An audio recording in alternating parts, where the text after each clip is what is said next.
Okay, now I'm ready. We're ready. Yeah. We do the whole episode and it's just years. It's just me reacting. Yeah. Yeah, Andy. It is actually strange to listen to audio where like one line's muted. Because I have to do that sometimes when we're doing, when I do some of the edits where I'm like, wait, the fuck, what am I hearing there, to try to isolate it a little. And it sounds insane. It sounds like you're listening to somebody talk on like a phone, on the phone. It's true, right? Dude, I was driving through this was years ago. I was with my dad and we were going to the grocery store in center. It's Dick's. Yeah. It's fucking hilarious. Tiff calls it penises.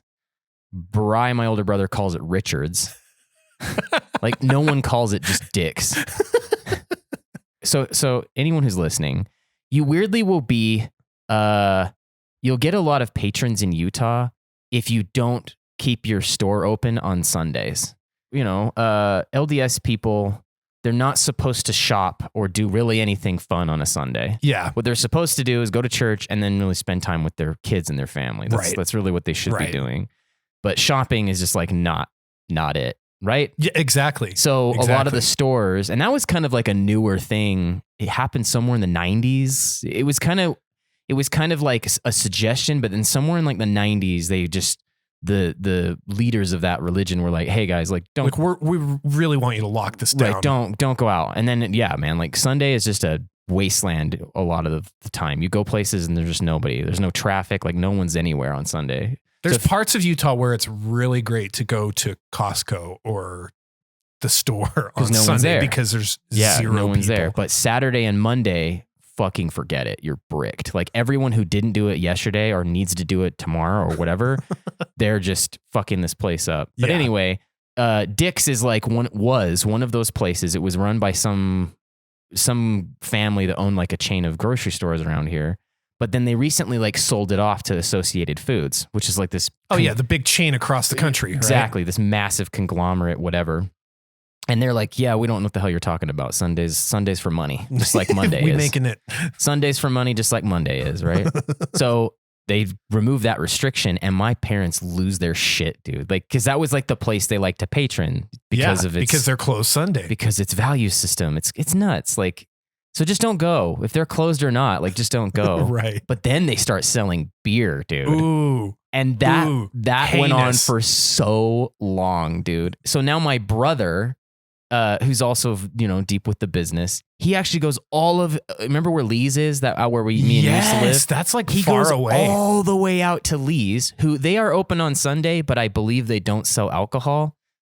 So he's like kind of splitting the difference. Funny. I could be wrong, but I'm like, why are you going to Lee's, dude? It's way the fuck out there because he's right next to Dick's. Right. Yeah. Right. Anyway, a few years ago, we're driving through the Dick's parking lot, me and my dad, and all of a sudden he rolls down his window and just starts yelling at somebody. I'm like, I'm not paying attention. I think I was like looking at my phone, and it's some woman who's like on her cell phone, like kind of putting along, and he just, no shame, dude, just rolls his window down. He's like, get off the phone.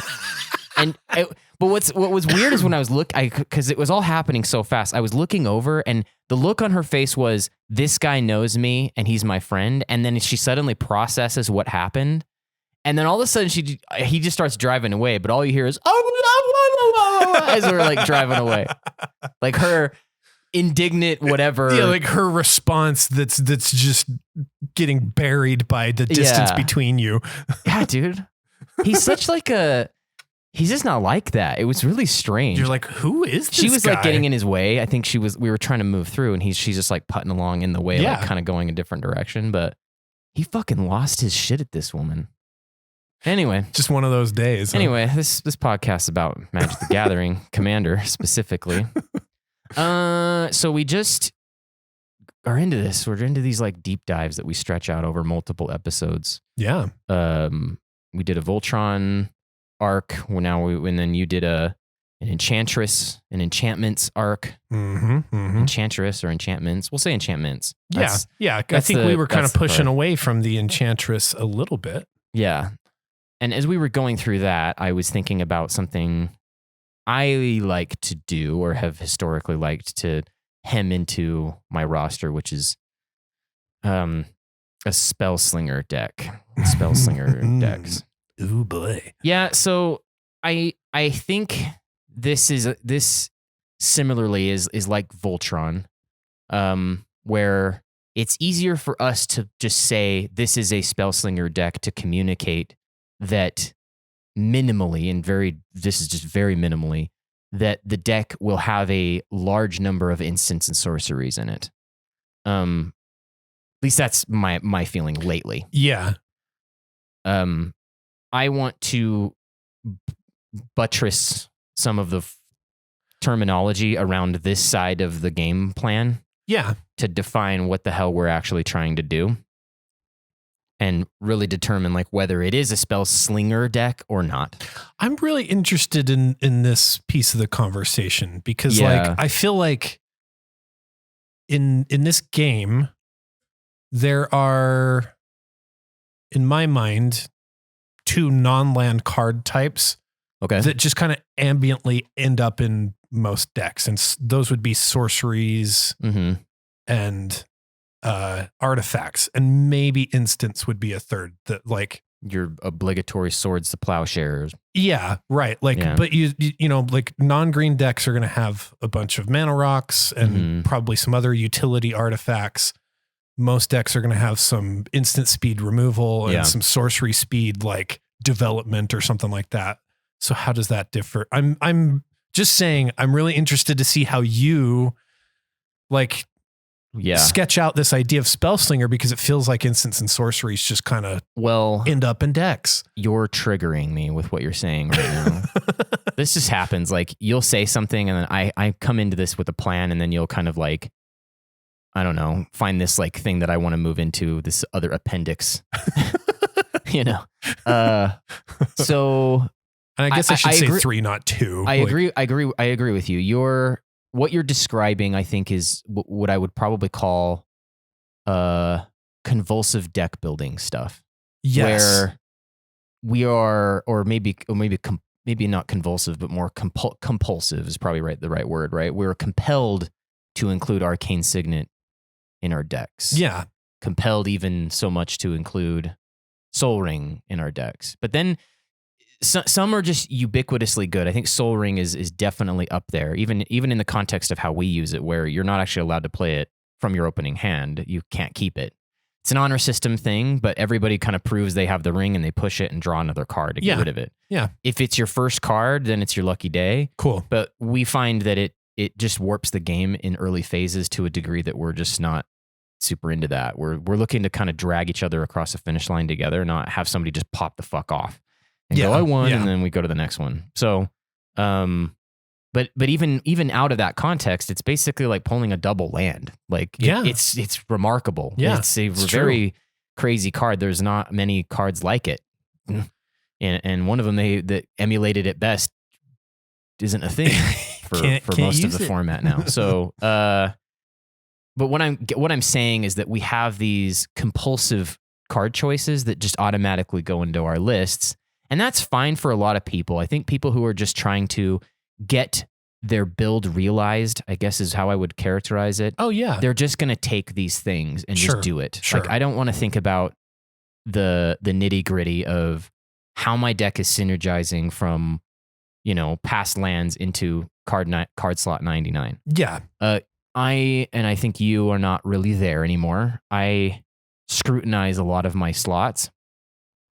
There are times where I take these just compulsive card selection cards because what I'm trying to do is too niche. I just really can't have things. I just can't have too much getting in my way. Yeah. Right. So one of the things that I've been kind of running into lately is the mana synergizing with the commander as best as I can fit it.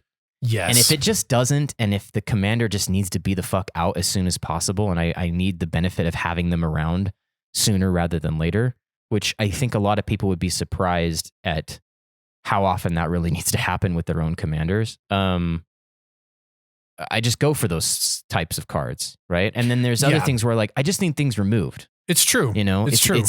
It's problematic stuff that I'm seeing night after night. With somebody with a shallow roster like Zach, I can kind of lock it in of I will very likely see these types of things. So I want these very narrow, or not narrow, but like, swords of plowshares is a really good piece of removal. It is, like it just gets rid of the fucking thing for the least amount of mana possible up to as of today, I guess. So, You following me? Like Absolutely. I just get there with some of the decks that have like a higher level of convolution. But then there's others where I'm really, really trying to squeeze this thing as best I can. So, like for example, if you have a deck where zone changing is of interest, I don't know if Swords of Plowshares is so much what you can compound on moving forward compared to, I don't know, Skyclave Apparition, right? Like it hits more targets. Yeah. It's compoundable. You can keep hitting it over and over again. It's Sun Titan compliant. Like it starts to talk to more and more of your cards. However, it does lack that just simplicity of I'm being attacked, get rid of it for 1 mana. It's true. So yeah. I think instants and sorceries fall into this compulsion side of things where, I have red deck compulsively add Blasphemous Act. I have red deck compulsively add big score, stuff like that. Chaos Warp. Yeah. So you'll see it. I think if you start looking at the list of these instants and sorceries that are most popular, and I didn't do this because that wasn't really my focus this time. But I'm like, let's start the episode with bringing this in. But you're right. It will often be what you'll see is best draw in slot in the form of like, for whatever reason, everyone uses Brainstorm, Ponder, Preordain, like that clutch. Blasphemous Act is a huge one. Chaos Warp, like these just show up because they're just there. Yeah. So it's draw, removal, things like that. They're huge. And then as you start to get closer to what I would characterize as a true Spellslinger deck, you start picking up things like Desperate Ritual. Whatever reason, Dark Ritual is on its own island, like it does its thing. I don't see a lot of red decks just run those equivalents. It's true. Those rituals, probably because they're the 2 to ones. 3, not 1 to 3. Yeah, but black just likes that one. People still like that one over the red ones. True. Red will just go all the way to Mana Geyser. And our meta, they just skip right. skip all of the middle ground and go right to fucking there's Mana quite Geyser. a few actually available. It's so wild, but so I definitely think you're right. Instants and sorceries definitely fall into. They just are included in every deck. So when do you start calling it a Spellslinger deck? Yeah, that's kind of what I was like getting at. I'm like, I'm really interested where you go with this because they're a really prominent card types. Well, let's walk down a different street and maybe we can get closer to some of the ideas that I've got going on right now. Okay. If I sat down and you're like, hey, we don't know each other. You're like, hey, daddy, what's your deck? And I'm like, well, this is a White Weenies deck, right? Would you expect to see things like, I don't know, Welcoming Vampire, Takaja's Welcome, Mentor the Meek? I literally just brewed one this week. Okay, but you would expect to see those cards, exactly. Right? Okay, those would be expected to be there. Because why? Like, why them specifically? Because the weenies will be seen. Duh, right? If I sat down and I said, and I asked you what deck you're running, and you're like, this is my big green stompy deck. Yeah. And then let's say, just to make this complicated, like it's Selesnya. Are those cards going to be there? Not likely, because there's all these green cards that like to see big creatures. Right. It's probably going to be, Garruk's Uprising. Yeah, right? like the ones that upkeep where you're like, you have a big creature, have a card. Right. Every time a creature for a greater, or even worse, Rishkar's Expertise, in Garruk, what is it? Garruk's Return of the Wild Speaker, or whatever. Yes. Like those, like the draw equal to power, because they just aren't, one, they're green cards. Yes. But two, they're speaking to how the deck is designed. Exactly. Right. So we do this already in places, but like what I've kind of noticed, like looking through some people's self-prescribed Spellslinger decks, this is just a confused thing.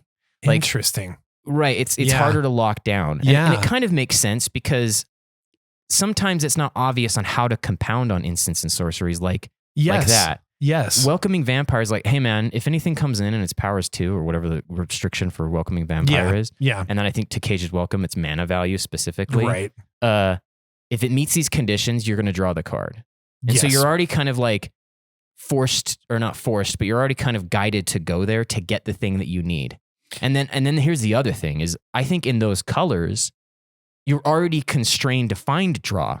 True. You know, like, yeah, in dual color and Azorius, like these cards are still good and you can draw from blue sources, especially if you're allowed to use kind of like the more noxious draw cards like Rhystic Study. But still, they're kind of informing you of what they want to see. It's true. But when you look over at instants and sorceries, it's not so obvious. Like, there's not a lot of, hey, whenever you cast an instant sorcery spell of, oh, God forbid they do this, like an instant or sorcery spell of mana value 2 or less or 3 or less, like a Tokasia's Welcome for instant sorceries would almost be like unnecessary because everyone's already doing that. Yeah. You know? Yeah.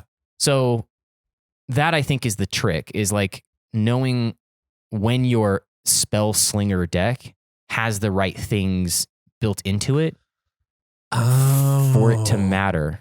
I like that. Where it's not just like, hey, they're not just here as part of a deck's, you know, as some people put it, veggies, right? Like they're not just doing the necessary things, but like they are the focus. They're the focus and they're seeing each other. Right.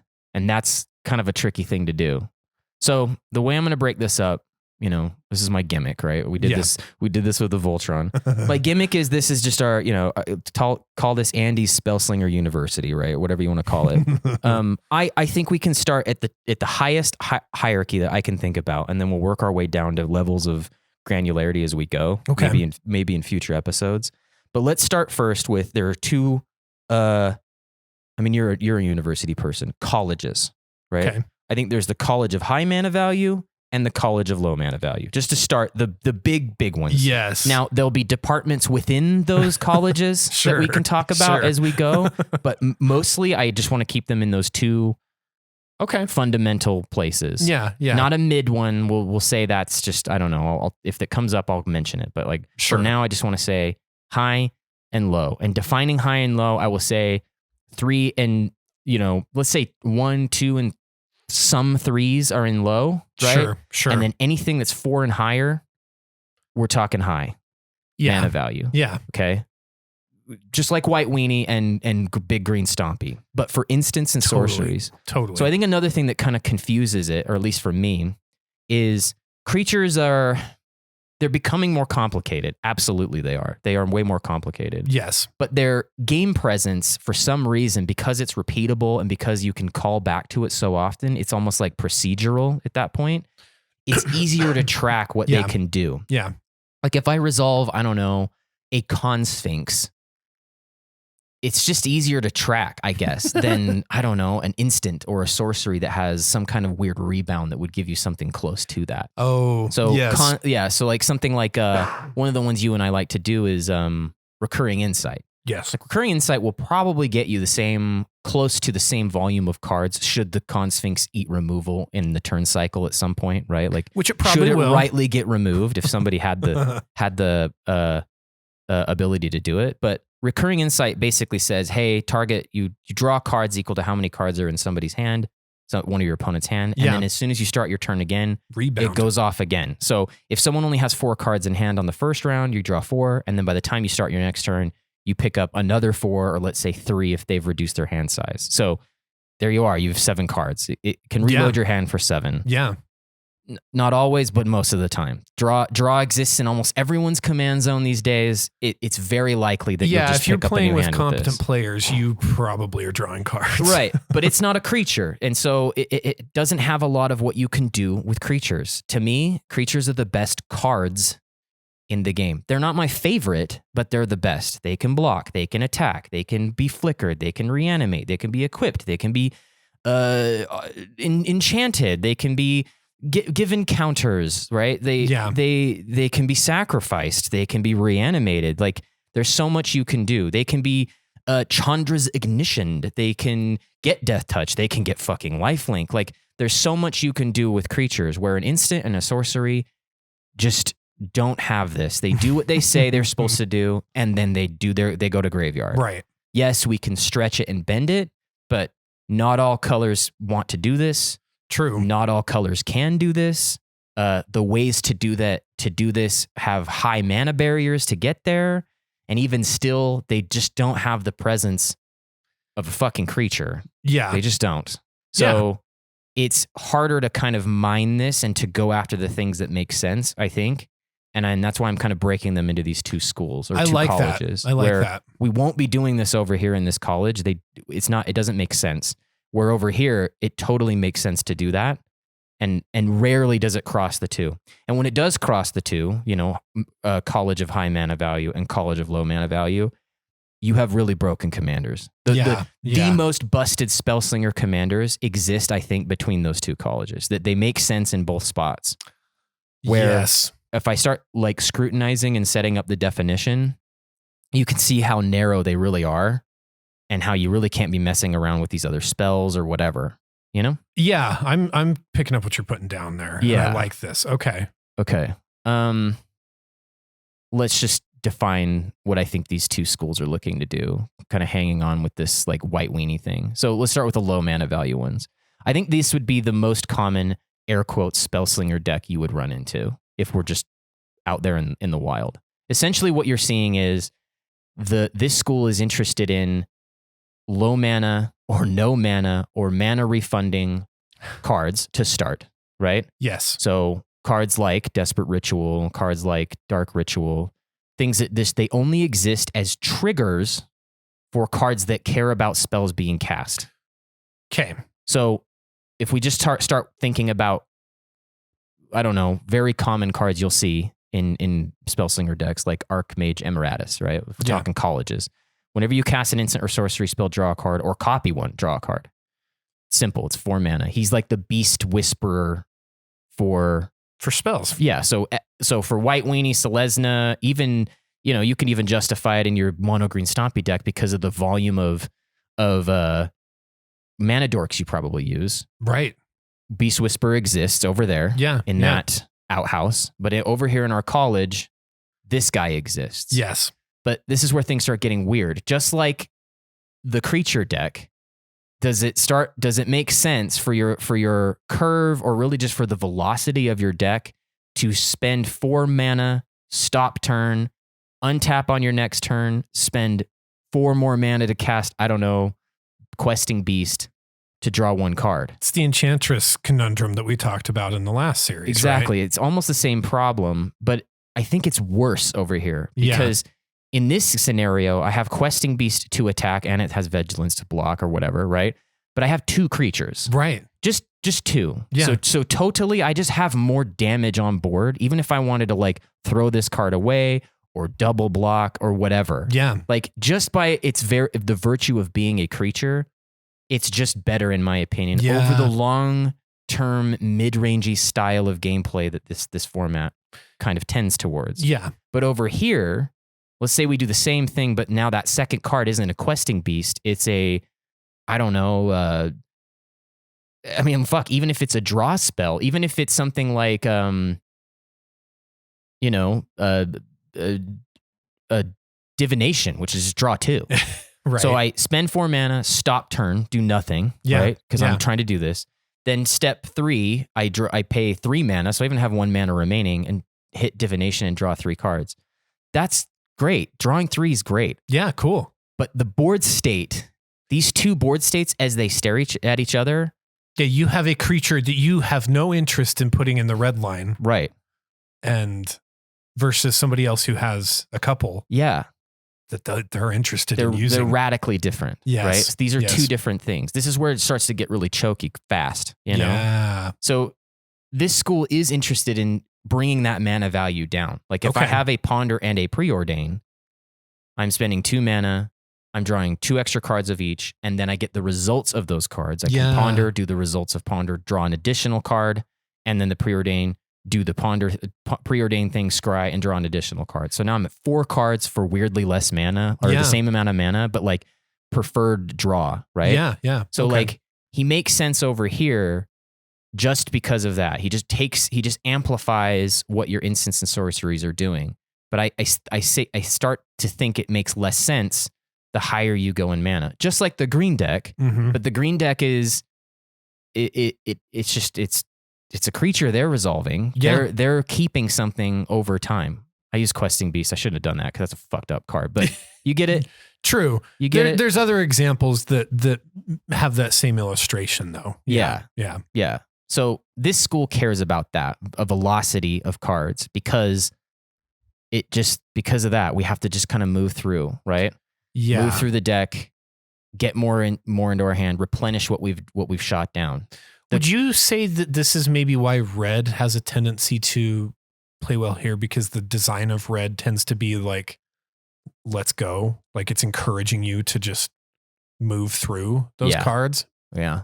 Maybe I'm taking away from where you're going. But. No, you're right. Like I put lists together of, I called it low MV iconics, like iconic spells that I think you just see when you're talking about a Spellslinger deck like this. Yeah. Yes, dude. It's a fuck ton of red cards and a fuck ton of blue cards. Okay. Because that's just where you get the most bang for your buck. There's great instants and sorceries in green. There's great instances. There's some of the best in white, like when we're talking removal. Yeah. But what they don't do is give you this false persistence, where it so in the green situation that I've laid out, that just by those two being there from then on, that's a level of persistence I just don't have with the Archmage of Imrat. I'm going to use it. It's a great card. I'm just trying to show you what it's about, right? Yes. So unless it's very narrow removal like Pongify, and I draw a card and that's all it does, so I grab that questing beast right away because it's just going to mangle my game. Right. Can't even block with the Archmage if I wanted to. I'm going to get rid of it and then replace it. And that's the big thing. Yeah. Replacing the card. Yeah. Because I don't have it on board. I will never have it on board. So I don't have a Beast Whisperer to, I guess, sacrifice or do any of this stuff with. I just don't have it. I don't have a way to, even if we're leaning on blue, like coastal piracy with it, or make it unblockable or give it skulk or give it flying. Like there's just so much stuff I can't do. What I have to do is replace the spell with another spell. So this school is extremely interested in making sure the spell is just a long chain of them where they just keep seeing more and more and you start getting these very redundant, hyper similar effects. Yeah. Starting with, like what I said, either they don't cost anything, or worse, they give you mana, and by worse, I mean worse for your opponents, right? Or they replace themselves with cards out of your deck. Yes. I think this is why people start driving their mana, like their land count down. When you start looking at these types of decks, they get more and more interested in trying to not have non-hits. I don't think that's a good idea, but whatever. Sure. I'm like, just use red to draw more and discard one. Like red actually weirdly exposes you to more of your deck. Right. Especially if it's a loot. Yeah, like you're going to have to let go of some of those cards in the process. You're going to have to, yeah. But this is why it's a bit of a tough play style too, is that you have to just kind of be very reactive. Or not reactive, but reactive and proactive, I think, is how you got to be when you're hanging out with these low school decks, You following me so far? Is this, I'm getting is that. This fucking weird? Okay. Yeah. Yeah, so like Pyretic Ritual, a Snap, frantic search. These just they refund they refund themselves and then some in some cases. Yeah. So you're able to just there's a reason you see frantic search in tons of different archetypes of decks, right? So the because Archmage it does this. The Archmage, when he's out, he starts to really fucking tear off. It's almost like he's casting a cantrip himself every time you're doing it. Yeah. And so you get more information, the chance to not only turn one card into a land, but turn one card into a land and another card because you're drawing two for every one of these. That's why it's really good. Yeah. Or his cousin, the dwarf that's 4 mana that gives you a treasure every time you magecraft, right? Yes. So it should start to crystallize for you like what matters here, right? And then you would want to think about other triggers. So I'll start talking about commanders then, right? Niv Mizzet Parun, 6 mana. He's 3 red, 3 blue for a 6/6 dragon wizard. Whenever anybody casts an instant or sorcery, right, he draws a card. And whenever you draw a card, he doesn't draw a card, you draw a card. And whenever you draw a card, he can deal 1 damage to any target. This is his school, to my mind, in a subtle way, but that's really where he belongs. Like he's big mana, but he wants the small mana. Yeah, like if I move him over to the high MV school, I make it all the way to turn 6. I finally get him out. Let's say nobody does anything. It's crazy that he sees everything, but let's say no one casts instants and sorceries. Kyle does a bunch of enchants. Tiff does a bunch of elves, and Brad does whatever Brad does, but it's never instants and sorceries. And we get to my turn, and then I cast, I don't know, a chaos warp or something, right? Sure.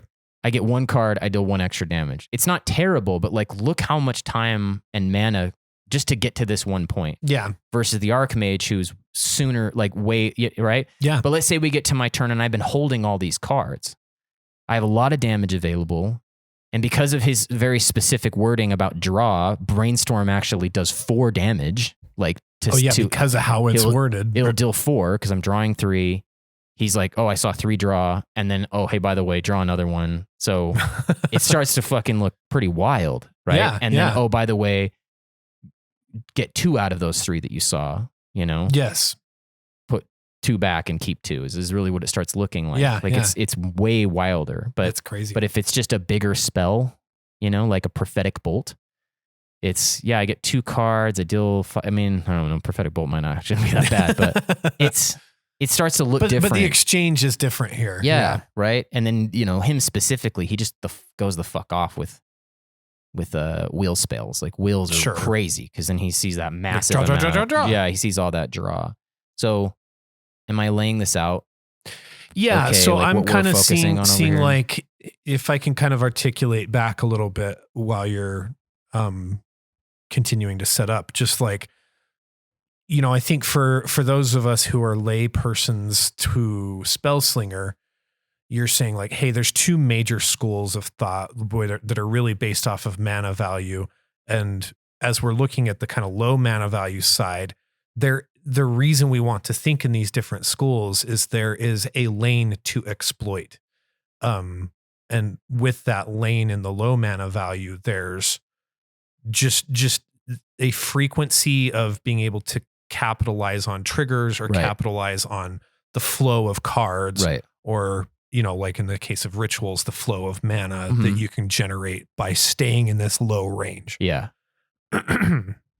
Yeah. Put simply, the low school velocity or quantity matters. Yeah. The high school quality matters. Yeah. And they look radically different on what you can qualify as quality. We'll get to that in like a minute. But for now, what we really are concerning ourselves is quantity, velocity, a stream, a river, not a lake, I guess, or whatever. You know, like we're looking for a stream of cards to make this work. Maybe I should stop here and warn people a little bit. This is an annoying way to play for people who are having to sit and watch you do it. And the reason it's annoying is because it has this very fun thing happening for you, which is mana keeps coming back into your mana pool when we're talking about these like mana flooding type cards, right? Like the ritual effect. We'll just call them rituals. And then the cantrips introduce new information to your hand.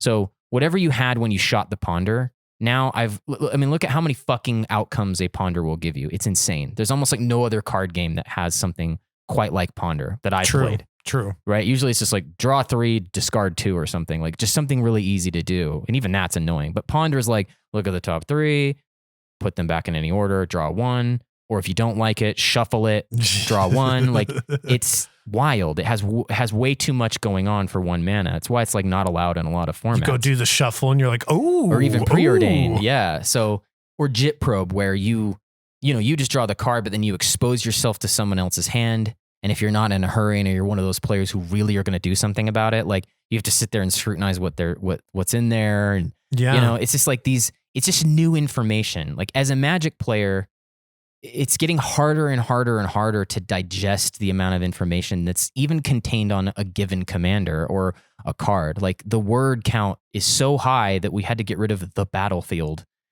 We just say enters. Yeah. Like because of the word counts. It's just how the game is. And I'm not complaining. I'm just saying it's just there's only so much a human being can do, you know? And you got 4 players, sometimes 5, some of these psychos that play with 8 people and they're all kings and bandits and hamburgers and whatever the fuck they're pretending to be while they're playing that game too. So it gets really heady really fast. And so if you have a deck like this, who in and of itself is just pulling more information into your fucking hand, and you have to like, I don't know if the word agonize over it is the right word, but it takes a while, and your opponent's just kind of like, you know, and it's also making them nervous. In my opinion, Kyle, this is the type of play that really, really disrupts you the most. You really don't like watching that happen with an opponent.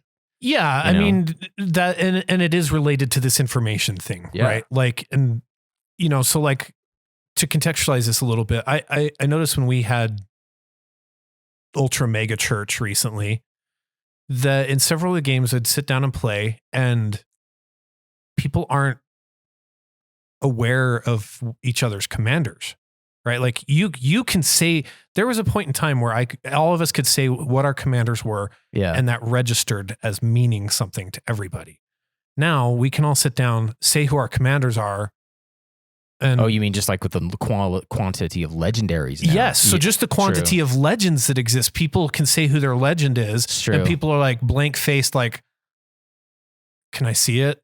Yeah. And then they read it, and then like you cast it later, and they're like, wait a minute, can I see it again? What does it do again? Yeah. And like, that's just with things in the zone that are known information that we get to have.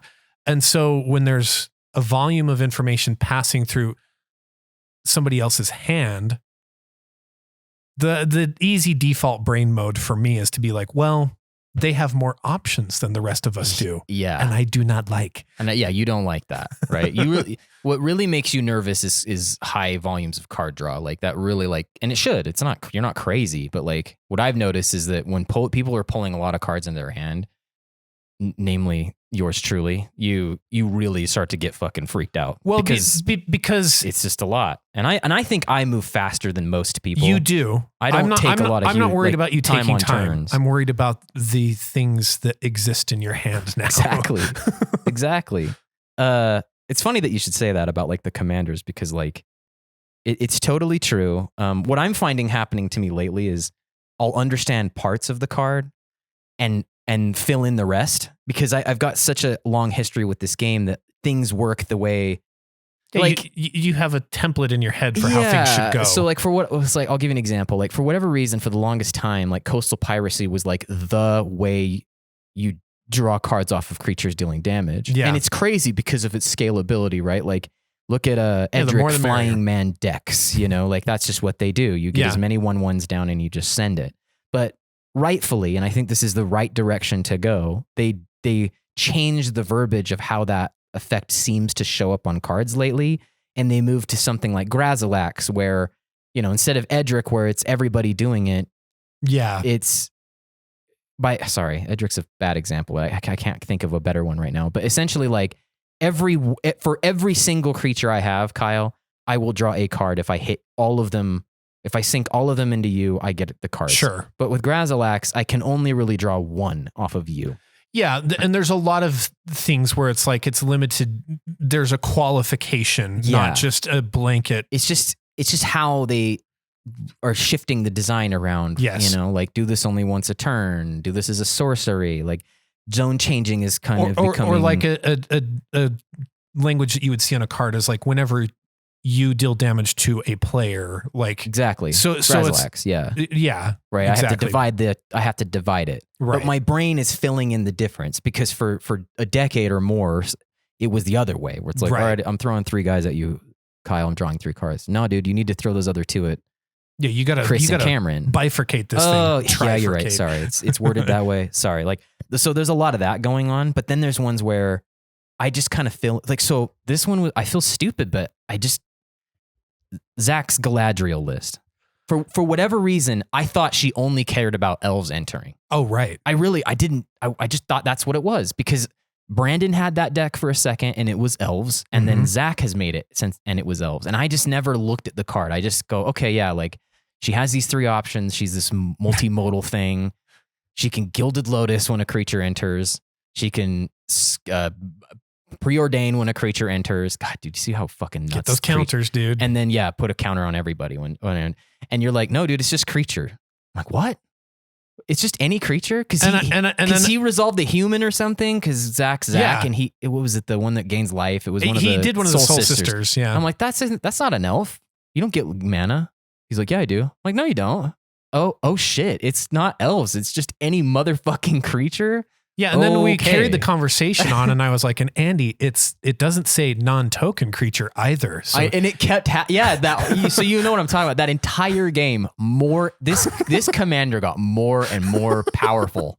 Somehow, somebody was like, it was like the Mandala effect on this fucking legend, dude. Yeah, you were like, I have an idea of what this is supposed to be, and it's not that. Yeah, it's like the Shazam Kazam. It's not it's. It's not an uncommon experience, right? Where we'll be at the table and somebody's like, wait, it does what? It does what? Sorry, what? Or Clavenio. Like, what, it draws you cards when they die? Yeah. I guess that makes sense. The fuck? So you sack all your vampires and you get that many demons and you draw that many cards? Yeah. If they've got the counter on them. Okay. I guess I missed the card drop piece, but okay. And this is what freaks me out when cards are passing through people's hands. It does. Yeah. What language is inside of that hand? Yeah. It's just a funny thing. I just don't remember it happening so much. Like when we were learning the format even, it seemed easier to commit things to memory. It's true. But, more cards. And more design that's, I think they've done smart things. We're like, yeah, we gotta rein this in. Like we can't. The way we've worded this, we really got to make it not this crazy. But then there's always these ones that like leap out, where it's like Galadriel, just holy shit, dude. It's just crazy as fuck. Where's I going with this? Yeah.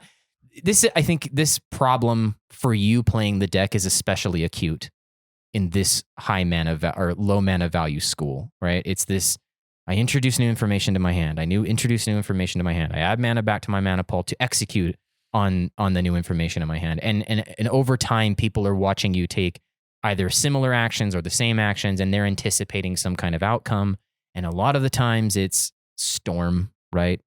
Like I've done this so many times. It's the one payoff that exists in this part of the game space. And I might add that, like, I love that you illustrated earlier that not one payoff, but it's a good one. I like that you illustrated earlier that there are, there's a difference in the board state leverage ability that you create versus maybe that, green player that you were kind of illustrating in that example. Yeah, they're going to crater hoof your ass out of the game if they get their turn. The crazy thing is that they watch you do this. The crazy thing is that there's not a lot of charity. No. Despite the fact that, and I think it's because, that information is in your hand, not on the battlefield. Like right. My power's on the battlefield, and yes, it is potent, and I can come at you, but your power is in your hand. I'm not going to have charity for you, which is kind of an interesting element of this style of play. Yeah. Don't call it unfortunate because it is dangerous, but it is interesting. Because you're totally right. Like the person doing this, they're not going to, you could be sitting there holding an Akruma's will or like something basically death. Like we could be reading your board and seeing, okay, he can do 15 damage. No, it's actually a lot more. Yeah. It's actually a fucking lot more. And he might be gaining life with it, or overwhelming stampede, or just the battery of cards that will radically change. Instants and sorceries, a lot of them. Yes. Crater Hoof and the Knight Cavalier guy or Wild Hunt. Yes. People. Yeah. Right? We don't have a good read on it, actually. So it could happen, but people, for whatever reason, you're not telecasting that. Like you're just, it's a card that you drew at some interval. You weren't scrambling for it like the Spellslinger guy was. I'm just developing along and playing. And I'm holding this win condition in my hand. Or an insurrection, God forbid. Like, yeah, true. We've lost plenty of games at insurrection. So, yes. Let's just start talking about cards.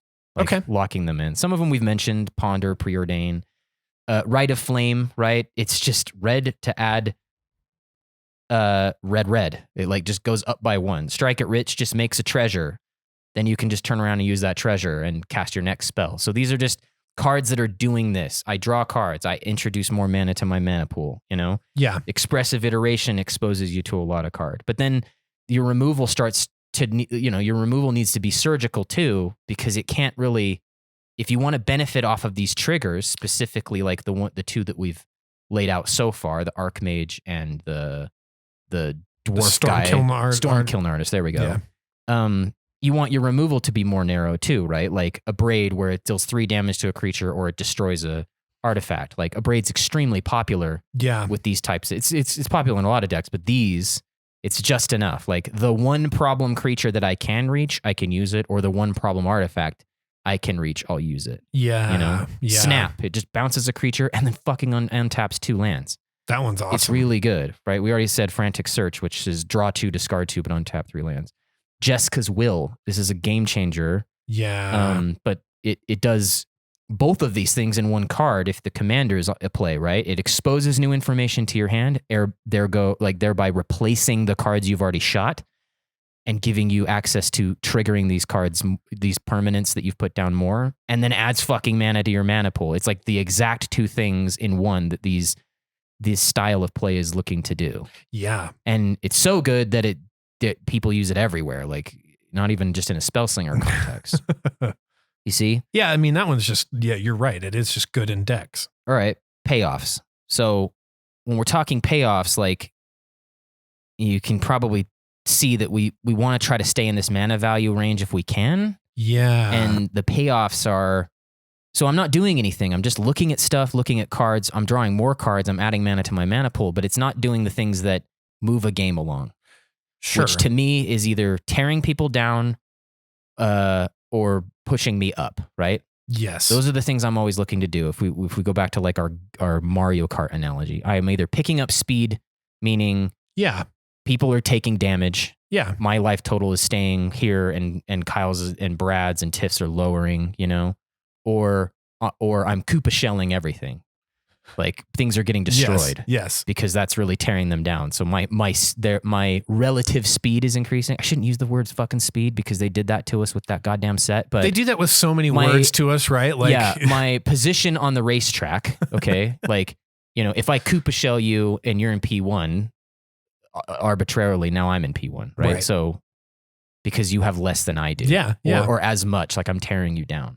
So those are the payoffs that start to matter. But what do they look like for this school? Yeah. You know, because all we're doing over here is drawing cards and looking at mana, maybe removing things here or there with those low mana value things. But it's when you start tracking up the mana costs is when you start to pick up those other things. Sure. So we have to get these from the permanents. Sure. Because it makes better sense to jump through this hoop. So like Gutter Snipe is a really good example. Every time I do this, you guys are losing too.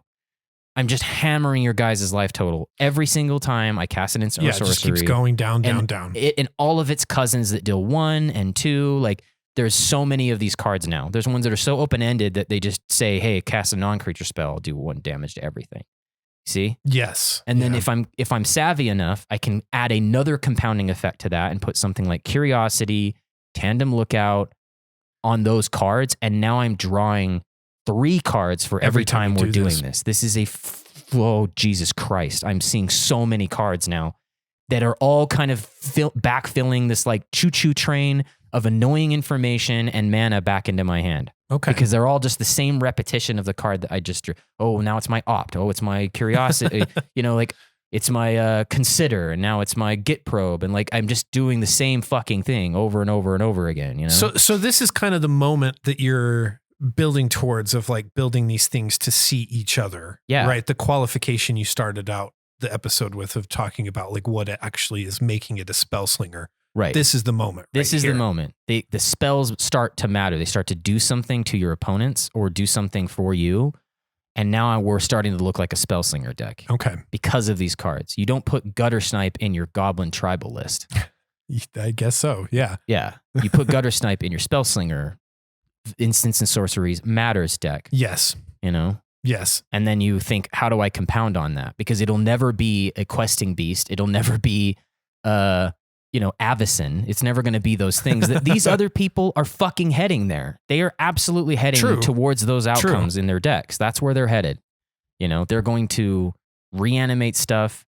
Andy's going to flesh bag a few times. Like that's where we're headed. Yeah. So you're like, I want a Gutter Snipe and I want Curiosity on my Gutter Snipe.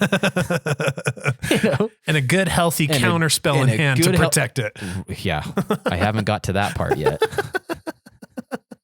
Which is the part that really pisses you off. It's like, by now. That's actually what I think is in Andy's hand when he's been filtering through his deck is I'm like, okay, now anything that we do to win will not happen. Yeah. But we'll get there. So, you know, this is what we're looking for, right? Smoldering Egg. Eventually it just starts doing 2 damage to everybody. And it's an egg. Yes. Okay. Thing in the Ice will eventually burst and bounce everything.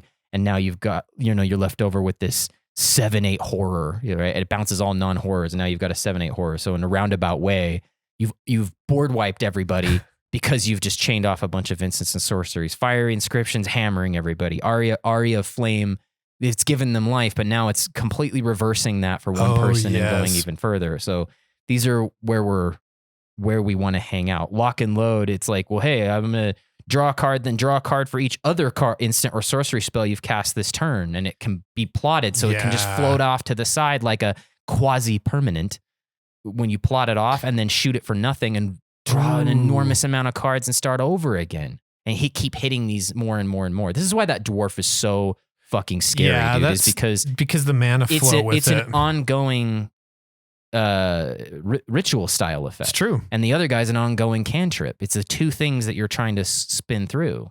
You see? And because they see copies as well is where they get really, those two in particular get really crazy. And as you start working up the mana track, you start doing more and more impact to things, but you don't see these cards a lot in decks because back here we've probably done enough mangling damage that we're okay, right? Like the water tower that bolts somebody for 10, you know? Where you've cast so many spells. Yeah, you've gained a ton of life. You've padded your life total too, because you're picking up more and more life for every one of these things. So it's doing two things. It eventually hurts your opponent, but it's also making that crackback that Kyle so wants to fucking sink into my skull softer and softer and softer the longer I go with this, you know? But you pick up stuff like our Caldera Pyramaw, right? It's wild. It's 5 mana for a 3/3 dragon. Whenever you cast an instant sorcery spell, put a +1/+1 counter on this creature. Then this creature deals damage equal to its power to target opponent. Dude. So it starts off at 4.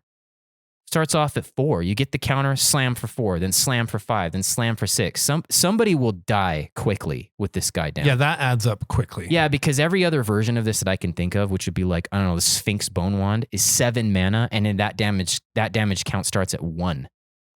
And it can deal any target. Not to mention the fact you have a fucking flying creature that's picking up counters. Right. So that crackback that you're anticipating, it's getting in your way to block you. So even if you're not immediately my opponent right now, like I'm like, okay, I got to get rid of Tiff.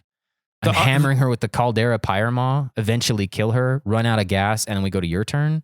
I got a big blocker and an attacker. Yeah, the art on that art on that thing is pretty appropriate, right? Because it looks like this big dragon protecting a gate.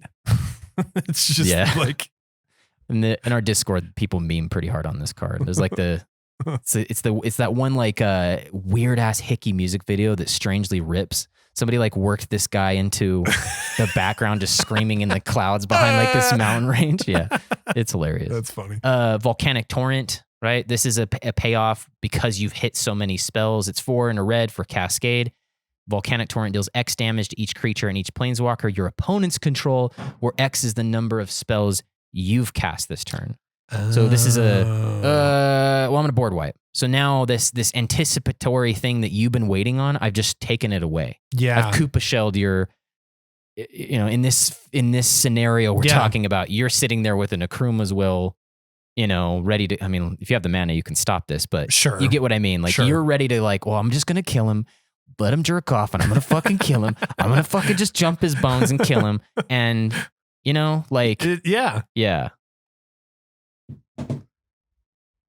Oh, Kyle. Fuck, dude. It was so, I was like, I thought something else was happening, and I'm like, pause.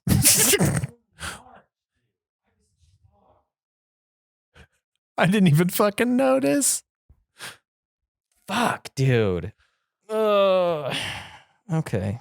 Well, we made it further than last year. No, I think we made it to April last year, didn't we? No, I think we made it to February last year. Dude.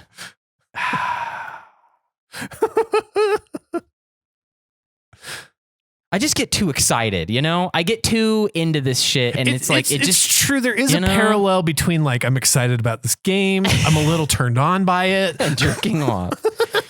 Fuck. I'm disappointed in myself. Seriously. I was like, it's not going to be me this year. It's not going to be me this year. It's not going to be me this year.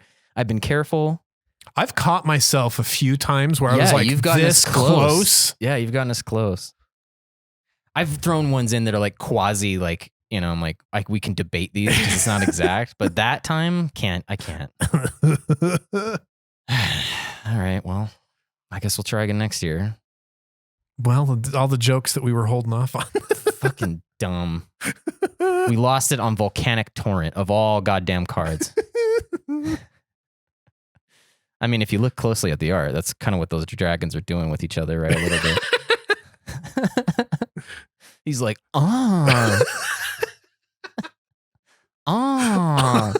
it's so sticky and hot. It's kind of freeing once you can get into it, right? It's true. Elemental Eruption. So it's 6 mana. It's got Storm, right? Like you create 4/4 dragon elemental creature tokens with flying. And this is the part I miss with this card, and prowess. So they're ready to do. They're like, I will go hit. Yeah, like let's say you collapse on mana this turn, like you've taken it as far as you can, because that's kind of how these things work out. You've done everything you can to get the mana. Yeah. Or you've run out of, rituals or whatever. But it's ready to go at your next upkeep, should you get one, with a bunch of prowessing dragons that will gain size as you do the thing, So cool. Yeah. So cool. There's some gnarly ones. Hullbreaker Horror and Tidespout Tyrant. These are, to my mind, these are a bit of a morale victory. Like if you get one of these down and demonstrate what you can do, especially the Hullbreaker Horror. It's 7 mana for a 7/8 that has flash and it can't be countered. So it's showing up no matter what. Whenever you cast a spell, so this could go in a lot of places, but for our purposes here, we're talking instants and sorceries. Choose up to 1. Return target spell you don't control to its owner's hand. God, can you imagine if it let you do spell? Or return target non-land permanent to its owner's hand. Unreal. It really is. Unreal. Like I've got one in my collection and I keep being like, where do I fucking get this thing inserted? And like annoy the shit out of everybody. This here is wild because it's flash. Like I could hold up my mana, have every intention to respond to do my thing, whatever. And then right before my turn, I can flash this thing in. Mm-hmm. And now it's here. It can't even be countered. A blue person can't do anything. Not stopping it. Then I go, and then once it's out, I start moving to do my turn, and the blue player's spells can get shoved back into their hand. Yeah. Like, from then on. No. And then every time I cantrip, something gets pushed. Every time I add mana to my mana pool with these fucking rituals, something gets pushed. Every time I Pongify, I can push something else and destroy something else. Like it's a morale lockdown. Like it itself isn't showing something that's obvious to somebody, but you're not going to hold anything. And it seems like cards like this show up in the cycle after a board wipe, right? Oh yeah. Like so it becomes this thing of like, okay, now as I'm moving through this low curve Spellslinger thing, you guys don't have that much, and I'm just going to keep shoving it back into your hand. Right. To me, this is an incredible win condition for a deck like this. Yeah. Because what else can really push this thing? Like if we move it back over to over to the high mana value school, is it really worth it for 5? Like you cast a 5 mana spell, bounce one thing. Yeah.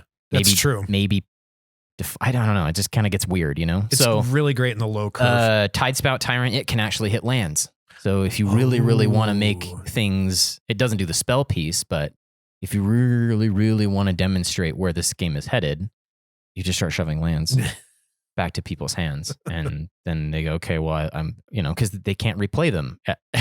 You've Koopa shelled the shit out of their stuff now. Like they're back at the starting line and starting in the pit lane. Like they're fucked. Like they're fucked with that. I've never actually used the Tidespout Tyrant for that, but I think it's enough with the other one and it covers you a little better. It's true. Where clearly there's no way through. Clearly you're not going to get What's the big, like, is it the big giant wizard? Is it where you tap? That one's tapping, isn't it? Yeah, you tap wizards to bounce permanents. Yeah, that one's pretty cool. That's right. That's right. Mind's Desires, these, okay. So these are the cards that I just think that they're annoying. Like I don't like using stuff like this because I'm already doing everything that I've described, adding mana, introducing new information. And this is just, to me, one of the most egregious ways to take this anywhere. It's 6 mana, shuffle your library, then exile the top card of your library. Until end of turn, you may play that card without paying its mana cost. Storm. Dude, this is such an annoying thing to do. Like, this takes forever. If you do what this thing should be doing and do the shuffle and do the thing, like this is one of the most time-consuming cards. There's another one that's similar that I like a little more, but even this takes a while. It's called Ignite Memories. 4 and a red. Target player reveals a card at random from his or her hand. Ignite Memories deals damage to that player equal to the card's converted mana cost. Storm. So it just takes a while, like, to get through this. If I have, let's say, 5 of these. All right, Kyle, card at random. It's a land. Okay, you don't lose anything. All right, card at random. Okay, you lose 2. Okay, card at random. Like, this takes forever. There's outcomes where you just get hammered to death, like if you're just sitting on big cards. And plus, I'm getting information. But I used to use this back in the day when I was doing decks like this. Spoiler alert, I just don't do decks like this anymore. Not really. This was the one I was most comfortable with because it was kind of funny, I thought. But even still, it's just time consuming. But then, like, but there's a reason, right? Like with the Mind's Desire, the reason to shuffle is because if you can set the top of your library, preordains, like it becomes stupid. Stupid, powerful, right? Yeah, you're omniscient off the top. Exactly. Yeah. And so there's a reason it's been made more time consuming, but it is still time consuming. Yeah. Let's just probably look at the worst offender, I think, with this top end stuff. 1,000-Year Storm. Oh yeah. It's 6 mana, 4 blue, red. Whenever you cast an instant or sorcery spell, copy it for each other instant or sorcery spell you've cast before it this turn. You may choose new targets for the copies. So this belongs here, I think. If you're in the high mana value style of play with Spellslinger, you're probably not going to get more than a copy for 6 mana, maybe. Like if you have 2 5-mana spells, that's 10 fucking mana to get 1 copy off of this. This thing just starts to exponentially take the fuck off. Like if somewhere in the middle I shoot my ritual spell and I'm like, all right, well, I'm going to get 7 copies of this thing or whatever the hell. Yeah, even the low range ritual spells start to become crazy. It gets crazy. Like you're like, okay, so he put 7 mana back in your mana. Like people are tuning the fuck out with this type of stuff. Yeah. If you have a meta that can stomach this and they're playing along the same time violating things, go for it, But I'm just trying to show you what I believe should be happening with this type of deck. It's not for me, not so much anymore. And even if I do engage in it, I try to be very careful about how I'm doing it. I'll admit I'll use the Hullbreaker Horror because I'm just like, I gotta show you guys this is going one direction. Like I'm trying to get you to just see it. Yeah, which I think is why it's not new information. It's just bounced by. I think it's why I get freaked out in advance of people. Is I'm like, I know the Hullbreaker Horror type stuff is in Andy's hand because that's what he typically does. Yeah. There's a cleaner one like Rite of the Dragon Caller. Right, you make 5/5 dragons every time you cast an instant or sorcery spell. Like this is clean. It's very obvious what they need to do. Yeah, board wipe or die or get blockers or something. Like there's cleaner outcomes. Like Talrand. I don't love Talrand. But he pumps out 2/2s, like he'll make tokens. So making tokens is something because those are compoundable. We know how to like do more with those, right? Like we can take those to a winning position. How's that for payoffs? Like that's kind of gives you a good idea. You can see why they seem potent over here. I think that was something that I was really interested in hearing you address because I don't know. Maybe there are other archetypes or departments of schools. There are that do this as well. But I think the low mana value Spellslinger to me is one of the ones where it's like it's not obvious what you're doing. Yeah, and I think, at least for me, and maybe it's just other people have a different way of interacting and understanding the game, but I think it's really hard to pilot as well. Like there's a lot of decision making, that could go wrong. Yeah. But I think you showing like, hey, we're going towards these gutter snipe or 1,000-Year Storm type things where you start to have these big payoffs that are seen from what you're doing, these storm cards that allow you to really like just pop off and finish the game. Grape Shot is the popular Grape Shot's one. a great finisher with Storm, right? Understanding that that's where you're going, because maybe I think if you're someone newer to the format, it's not as obvious where all those small cards are going. Right. And I'm glad that you kind of like talked us through that, gave us a lot of examples. Lots of red and blue here, but there's black, and green so I don't know. Professor Onyx, she has everyone lose one life. Right. Every time you mage craft, or actually 2 life every time you mage craft. Her loyalty abilities are also of use. Sedgemoor Witch gives you one of the pests, and it's a menace 3/2. Yeah. Witherbloom Apprentice, it just has everyone lose a life, and you actually gain a life, which is unusual for what we usually are doing. I was talking about that weird tower gaining a life. So there are ways to see it. A lot of them exist on Legendary, so I kind of move them to the low MV commander pile, which we'll get to here soon. But it's not all just red and blue. It's just they tend to care the most about this type of stuff. For now, I mean, we're going back to Strixhaven. Maybe we'll get other payoffs that make sense. There's a green creature that gets a counter, and there's a white creature that mage crafts and gives you life. They're not as straightforward as the ones I've just laid out, and they don't have a lot of the spell. There's not a lot. I don't know. Is there a white ritual? There's, because you need the mana to do the thing, and you need card replacement. There's incredible black draw, and I will say but that it's mana and life intensive for this type of play. White does have a lot of cantrips, but it doesn't generate the mana for you. So usually you need another color to. It's true. It's target creature does something, draw a card. Yeah. So you're right. It does have some cantrippy stuff. Scry, but you need it in your hand. You need it in your hand. Yeah. Let's just talk about tools that help this along. Because those are payoffs. They're not really tool. I kind of separated these two out. Maybe this is a level of granularity I didn't really need to get to, but one of the things that really, really sets these things up very well is cost reduction. Oh, yes. I have had to learn where cost reduction makes the best sense and where it just doesn't. So, for example, right? You don't see a lot of people running Emerald Medallion. The green spells cost 1 less. Sure. I think you should, because a lot of the green, the who's who of green spells are between 1 and 3 mana. Yeah. And that's where I think cost reduction pays the most. True.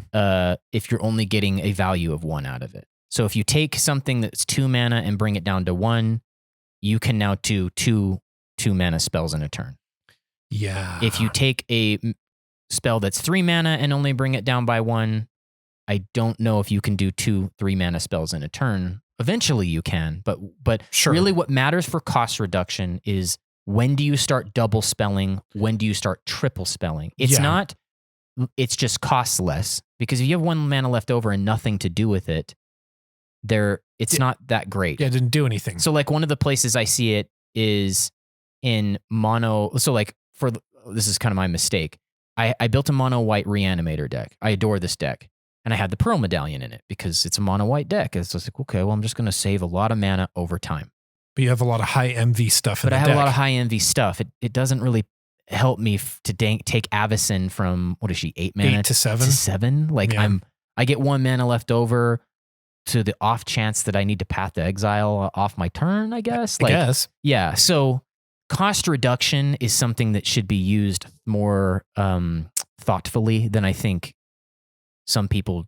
And this is me. I used to just be it's great putting it everywhere where True. I can get it, every True. mono deck. But I'm guilty of that. Really, really think about where it really starts to pay you. Here, totally it does. Because we're already down in that range. I kind of established we should be picking spells that exist anywhere from 1 to 3 mana. Yeah. And really anything from 4 and higher, they need to be showing maybe the commander or something, but they really need to start showing teeth with these cards. Yeah. Blasphemous Act is usually 1 red, but you see what I mean? Sure. But that's where cost reduction gets insane. So things like Baral, the Goblin Electromancer, the Stormcatch Mentor, these are huge tools. Yeah. They're huge. They in a way, with a deck like this, they start to look like that Stormkill Artist. Not exactly, but close. Well, but now it makes it so that if you start piecing together more of those tools, right? Because a good number of your spells are 1, but now all those 2s and 3s are 1 and 2. Yeah. And the Stormkill Artist sees those. Now you're starting to pay for almost every single spell. And ending up positive in some cases. Just out of your Stormkill Artist. They're incredible. Haughty Djinn. Yeah. These are incredible cards. They're worth the tools they're a tool. Absolutely. Some cases right. Anything that sees you cast a second spell, weirdly that's attached to a lot of legends, but yeah, it's just a way to like kind of easily get through that hoop because you're going to cast a second spell. Sure. Do you keep going? Is this the turn you start the train and start ramming it down everyone's throat? No, because a lot of the turns you're going to have in this game is you're going to do 1 to 2 spells and stop because you need to hold all these bullets in your hand for when you finally get a payoff, like the hull breaker or something. And you're like, I don't want to gas out. Like it's this weird, like, now that I'm free to say it, it's like this weird edging thing, right? Like you gotta breathe deep, try to do some math problems in your head, Pull up that picture of your grandma. Whoa, Kyle. Case of the Ransacked Lab. Like this kind of just speaks exactly to a deck like this. It's 3 and a mana, 3 and a mana. 2 and a blue is what it is. Instants and sorcery spells you cast cost 1 less to cast. So it's kind of informing you of what it wants to have happen. To solve, you cast 4 instants or sorcery spells this turn. And once it's solved, whenever you cast an instant or sorcery spell, draw a card. It's like ready-made for what we're trying to do. What other deck could possibly do? 4 is a lot, man. True. For a lot of decks, even in a lot of cases, this deck. But it's like, hey, I'm going to make it easier to pull it off. And then once you solve this motherfucker, I'm an Archmage Emeritus that they can't really just target. Oh, and by the way, they still cost less. Like, it's incredible. Yeah. It's incredible. Yeah. Amphibian Downpour. Ooh. This is a tool because it directly... It's proportional to what you're doing in the game. It's a kind of a removal spell. It's not. It's what. Yeah, 2 and a blue for an enchantment aura. It has flash and storm. Enchant creature. Enchanted creature loses all abilities and is a blue frog with base power and toughness 1/1. So you can just shut their board off as a tool. I don't know why that art freaks me out. I know it's unnerving. Who did it? Give me an envelope. Omar or Ann. I need to write that in a letter. That one's wild. Spellseeker, it tutors exactly what you're looking for, a mana value 2 or less, and reveal it and put it into your hand and shuffle. Right? It's a tutor for specifically the type of stuff that we want. I don't know about it here. Like if you've got a high velocity, you're probably hopefully just seeing those cards anyway. I don't know what 2 mana instants or sorceries is going to radically change. Oh wait, Cyclonic Rift. You can just do that. So if you're allowed to do that. Yeah. Turns out. Right. Mana Geyser, I just put it here. It's a high-end thing. If you have 5 mana, you can start your turn and give yourself 15 mana or something wild like that. Like, it is a crazy tool for a lot of decks. Too many decks. But you reach for the die, you start rolling it down for every colorless cost and every red cost that you need. It's incredible so tool. And there's always a point in the game where like we had a game recently where you played it and like we could see that you could recur spells, but you just can't dance around a card like that. You've got to play. So you're going to get a shit ton of mana from it. Yeah. But those are the tools we're thinking about. So they're not really like, I mean, maybe that Amphibian Downpour really should be a payoff. Like it nerfs everybody's stuff. But to me, it's just a good Burgie, right? I'm going to give you red mana back to your mana pool. Yeah. That Stormkill Artist, we've talked about it already, but I think it belongs here as a tool. Narset's Reversal, weirdly, you can just protect what you're doing a little bit, but also like give yourself your own spell, like Narset Reversal it back to your hand to shoot it again. Like just to get another trigger. There's weirdly tricky stuff you can do with Narset's Reversal. Calamax is pretty wild with Narset's Reversal. Narset's Reversal is, I was going to say, it's really good in decks where you twin, right? Because you can put it back and put the other thing back. I'd actually say it probably is good between schools. Because if you have a big spell... You want to cash in again. And you've got like a twin effect already kind of waiting for you to do it. So you get the twin and then you can go again kind of thing later on. I don't know. It's a slick spell. Also, the newest art for Narset's Reversal is pretty fucking cool. Yeah, they've given her like a cool journey. Do you want to talk commanders? Yeah, let's do it. We already said Niv Mizzet. I think he exists here very well, right? Like every time you cast an instant, or anybody casts an instant or sorcery spell, draw a card, and whenever you draw a card, it deals 1 damage to any target. Eris, this Roar of the Storm. This seems just almost like telling you this is what it wants. It's 8. A blue and a red for a 4/4. This spell costs 2 less to cast for each different mana value among instant or sorcery cards in your graveyard. I wonder if there's like a prototype version of this that said it costs 1 less for each instant or sorcery or something like that. You know, like they were like, yeah, we got to do different mana. Like you can see that the designers are kind of noticing the pattern of play they've created, where it's like, well, if they only have a fuck ton of 1s and 2s and 3s, like this thing's going to be too much mana, or no, it'll come out too soon, too easy. So we want to do this like design where it's a lot, because what this thing does is it's flying in prowess, and whenever you cast your second spell each turn, you create one of the you create a red dragon elemental creature token with flying and prowess itself. So it's this stackable. And it starts as a 4/4. Yeah. I don't see this one playing the same as what I've been characterizing so far. It's probably more like as you hop around the table, you're doing things like, okay, well, on your turn, I'm going to frantic search. And then, I'm just trying to get that 2-turn. Kind of like how Smasher plays. It's like Miss Bumbleflower too. Right, perfect. Where it's like, I want to do 2 spells on every turn possible. Right. I probably should put her in this fucking list, huh? So it's my Spellslinger. You get it? Like, and then by the time we get to my turn, how many 4/4 prowess dudes have I developed plus this thing? Yeah. Yeah. And they're all flying, which is pretty wild. Torwaki the Younger, 3, a black and a red. This guy's sick as fuck. 3, a black and a red for a 3/3. He's a human archer. It's got reach and lifelink. If another source you control would deal non-combat damage to a permanent or player, it deals that much damage +1. Whenever you cast an instant or sorcery spell, Torwaki the Younger deals 2 damage to any target. So he's like just one of these things in the zone. Yeah. The struggle here will be the missing blue to get you the card from the black can do it. You'll lose life and the mana value is a little higher. I think you would probably try to stay around 3 and 2, but it's going to drop off pretty fast with this thing. Really what goes nuts with this is just you still have the red, and red has just good loot. Like red is... It's true. Red's like, hey, okay, well, you have to discard cards, but like let's just go. You are in a way cantripping because you're walking away with 2 because spell and discard is gone, but you replaced. Yeah. It's weirdly like a roundabout cantrip. Okay. And a lot of red cards have ways to get themselves out of the yards again for another crack. So they don't really hurt themselves when they themselves are being discarded. Like I really like red's draw when you care about numbers. Like my Niv Mizzet list was getting further and further. I kept like the very best of the blue ones, but really most of it was like I discard a card and draw 2. Yeah. Because I get 3. And then I was like, I just want to push this number up to light. Yeah, those things are great. Yeah. Kind of going through some different weird ones. Bria Riptide Rogue. This is similar to that guy. Oh, yeah. It's just wild. 4 mana for a 3/3 legendary creature, Otter Rogue. I think this is just crazy. It's prowess, and other creatures you control have prowess, so they all like to see the thing. And if all they are is just unblockable, you've made a bunch of flying men or flying unblockable tentacles or whatever the hell. Whatever it is. Yeah. Whenever you cast a non-creature spell, target creature you control can't be blocked this turn. Like you could just start off with that, I guess.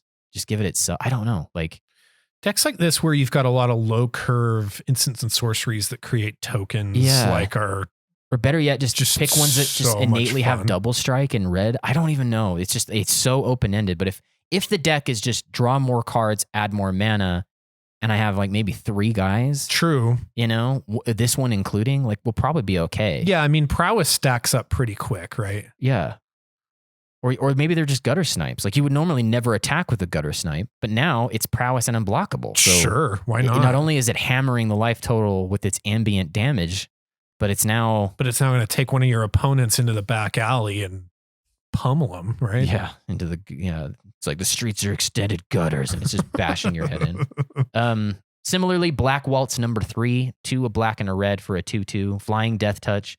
Whenever you cast a non-creature spell, Black Waltz number 3 deals 2 damage to each opponent.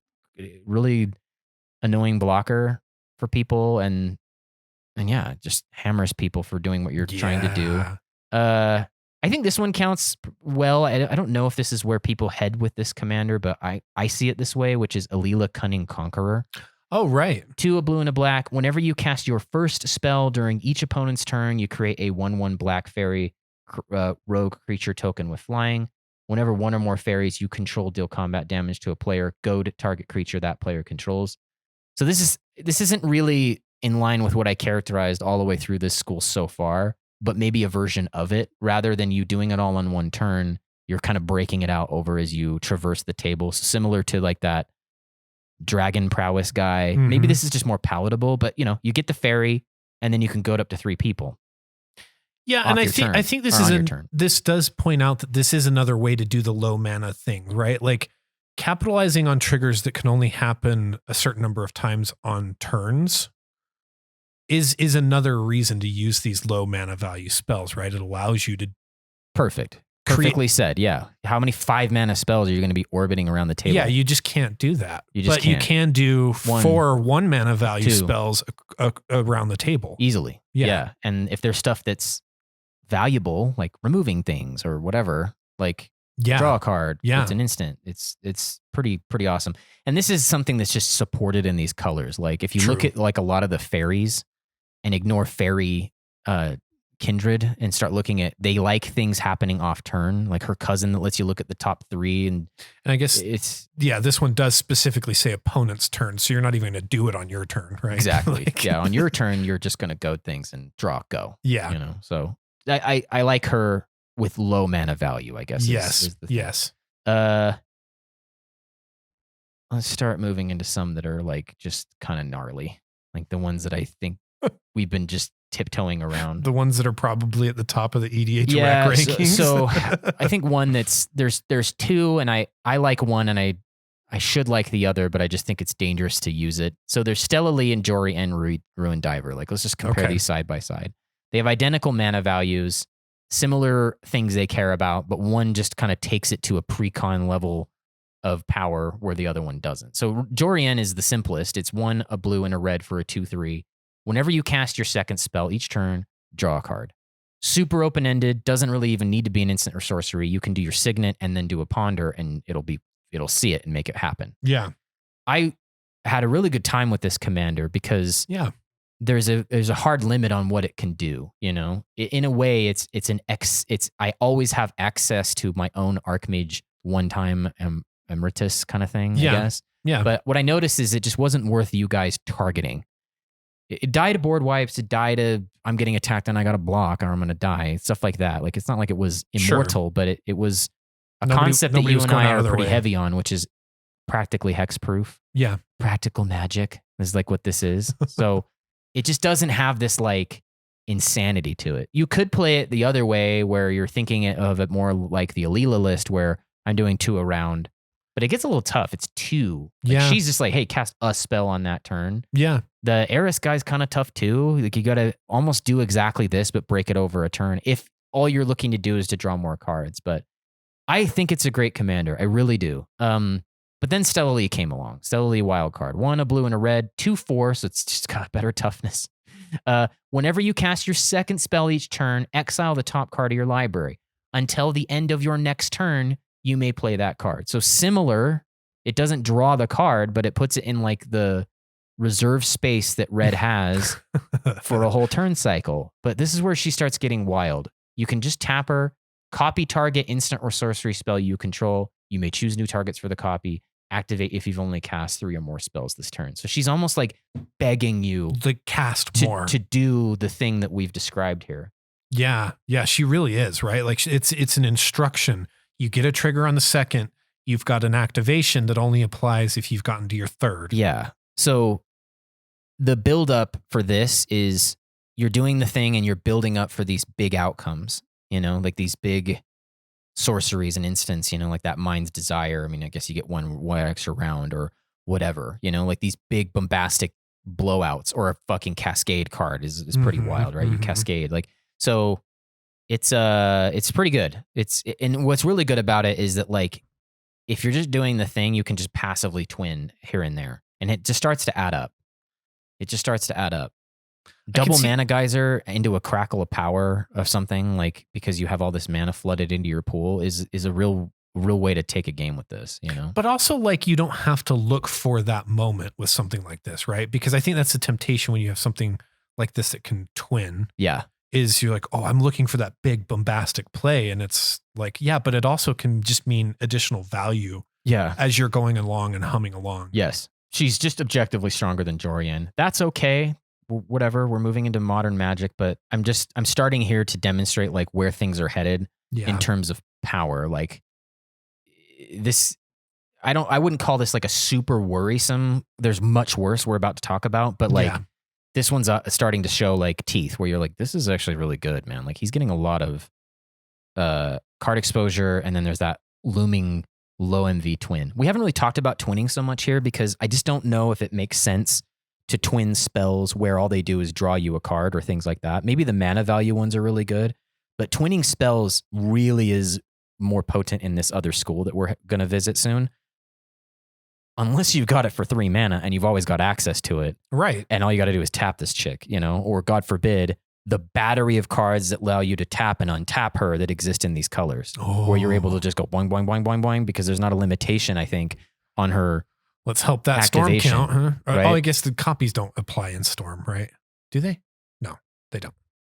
Right? What? Copies don't apply in Storm, right? No, because no.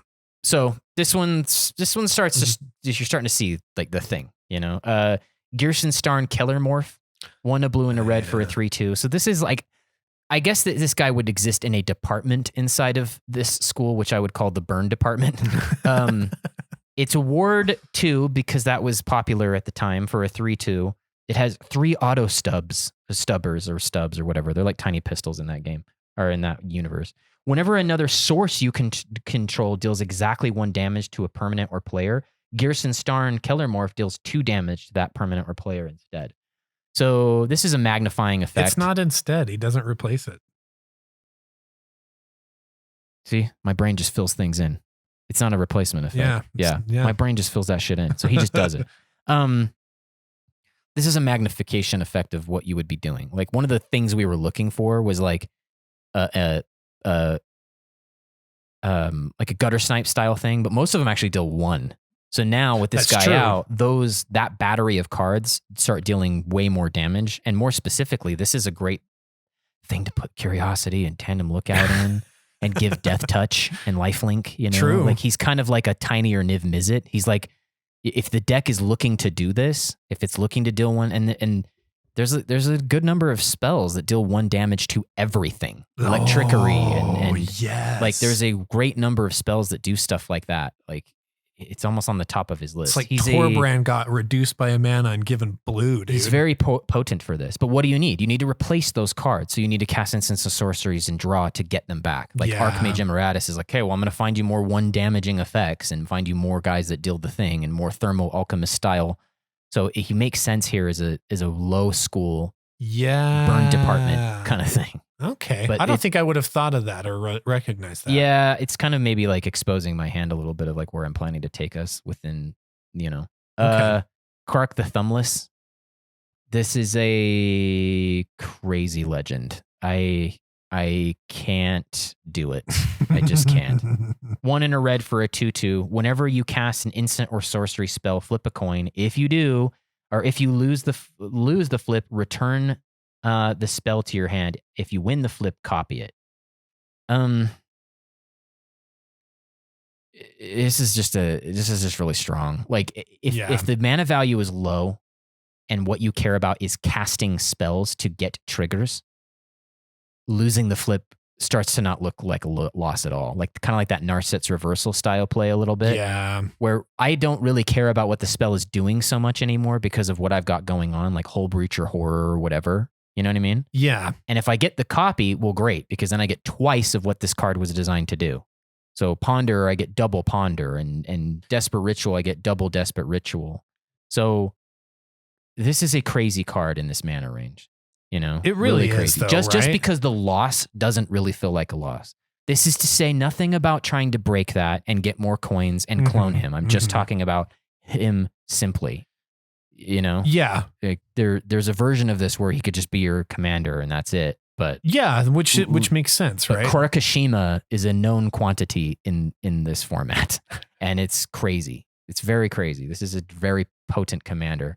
It really just kind of compounds, though, on top of what annoys your opponents about decks like this, which is the time equity. You're stepping on their time equity like crazy with this because you got to flip the fucking coin. And if you get multiple coins, like his thumb and if you clone him, and the other things that say, hey, whenever you use a treasure, you flip a coin or whatever, all of the stuff that involves coin flipping. You can even have an app that runs all of this for you, and there is one. There is a Kark the Thumbless app that says, hey, what's your current board state? And it has all the cards that matter, seriously, to try to help you get through this so quickly. This is a Pokemon card that like leaked into fucking Magic the Gathering. Which I get why that can be fun to people to like reach these states in the game where it's like, okay, what's actually happening? I actually don't even. Yeah. I need something to help me solve what's happening in this game. Yeah. And I'm just speaking about my meta and my friends that I play with. Okay. So like, you know I get kind of heated about cards, and that's the space I'm coming from, being on one side of it or the other. And I have used Kark. I made a Karkashima list. It was Goblin Kindred. I was really trying to focus on goblins, but it really became the only goblin that mattered was him, and I made as many Karks as I can. It really makes sense. It was really like Kark Kindred, but I loved the deck. I was actually really proud of what I came up with. I think you did something cool. However, it was just a massive time suck, and my opponents are, it's Saturday night, and their wives are expecting them home at like. So it just, you know what I mean? Andy doesn't want anybody going home and then being like, yeah, so Andy was jerking off. Well, and yeah. And then the other thing is like, they're going to see the deck again. It's not like a one-off thing. True. Like, so they'll see it again, and it gets harder and harder for me to play a deck like that, because rightfully, even if they're just like, I don't know, man, he just makes goblins and they're okay, but like it takes forever. Can we just get rid of him? So especially when you've got Mad Prophet Kyle at the table, just like, oh, I don't know, guys. Like he's gonna exactly. Kyle will want to put me out of his misery. It's true. So I can just expect this. So some of these commanders start to they start to show that, right? Like Flubs the Fool. Like this is another one that's here, right? I'm not even going to read it. We're just starting to track up. Let's talk about these next two, and then we can move to this other like school thing, because this is taking forever, and I've already gone fucking haywire way further than I wanted to go. Mizzix. Mizzix is wild. It's cost reduction in the zone. So everything that I said about cost reduction being strong, you now always have access to it. Cost reduction with instants and sorceries is especially potent because a lot of the instants and sorceries do something, and especially if they put cards into your hand, you can then capitalize and move further with that cost reduction. Yeah. With creatures, it's nice. It's nice to have because you can multi-spell and get multiple creatures out and have multiples. Like more of everything is always good. Sure. Hello? Sure. But like here, it's special. So Mizzix is a known quantity. It's almost like unplayable from what I can tell in the modern game, because we've gotten more and more powerful spells, and everyone just knows. I should just read it, sorry, to remind everybody how it works in case you haven't seen this freak for a while. 2, a blue and a red for a goblin wizard that's a 2/2. Whenever you cast an instant or sorcery spell with mana value greater than the number of experience counters you have, you get an experience counter. Instant or sorcery spells you cast cost 1 less to cast for each experience counter you have. So it's a little trickier here with Mizzix, because you want to be moving up the mana value range, from 1 to pick up your first experience, to 2 to pick up another one, 3, and so on. And weirdly, if you work backwards, it works, know. Yeah. Flashback is very potent here because it's referencing something, so like, right. You can start introducing proliferate because it's a counter. There's true. Ways to bend this thing up. But really what happens is this starts taking advantage of the high mana value spells that should have no business being in these fucking decks. That's true. So everything that I've been describing here about the limitations about what these decks are looking to do, because they're very mana, they're action focused, they're velocity focused, they're quantity focused. Mizzix starts to pull in quality into quantity. And that's what just breaks people's heads, is where you're shooting quality spells for quantity costs. Does that make sense what I'm saying? Your discount. Because like it's just nuts. The example that always broke my brain when you were playing Mizzix was Capsize, where it's a great example. It's a 3 mana spell, but you can buy it back for an extra 3. So that's 6 mana to send one thing back to somebody's hand and have that back in your hand. But it's 2 mana once you've developed the circumstances for it. Right. With Mizzix. For experience, you're there. Yeah. and it'll get you to 3 by itself. Like, right. If you're kind of weirdly backlogging, I don't know, but it's incredible. Yeah. All the buybacks with Mizzix and buyback is grotesque because it's Krark without the coin flip and you get the effect. Yes. It doesn't go to graveyard. It comes back to your hand. It's grotesque. X spells now become 2 red to do whatever my experience is and pick up another one. Right. So Mizzix is extremely potent, extremely potent. Because of what it does. It blends the schools. This is like, ooh, that's a good way of putting it. It can sit on both departments. Yeah. Or both colleges. And that's when people start to get fucking, I mean, there's a curve issue. You could run into the big half of your deck and not the other half. But like, as you play Mizzix and get better at Mizzix, you start to kind of figure out what really matters. And there's not a lot of things that can't be answered with a capsize. Yeah. And then when you finally get this Hullbreaker Horror, it comes down and now you have quality spells that only cast 2 mana and you're bouncing shit.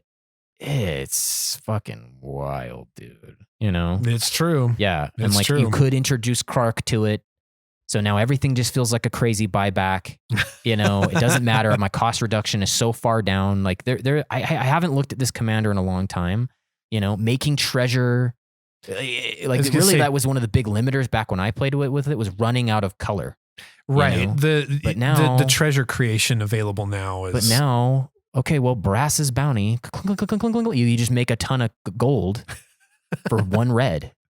And probably get yourself another experience. And probably get yourself another experience. So I guess I'm showing people are probably just going, yep, we all know this. But there's some people who are like, maybe they just stayed away from it because they just kind of know. But this is why it starts to just like, VV Orniteer is the same to my mind.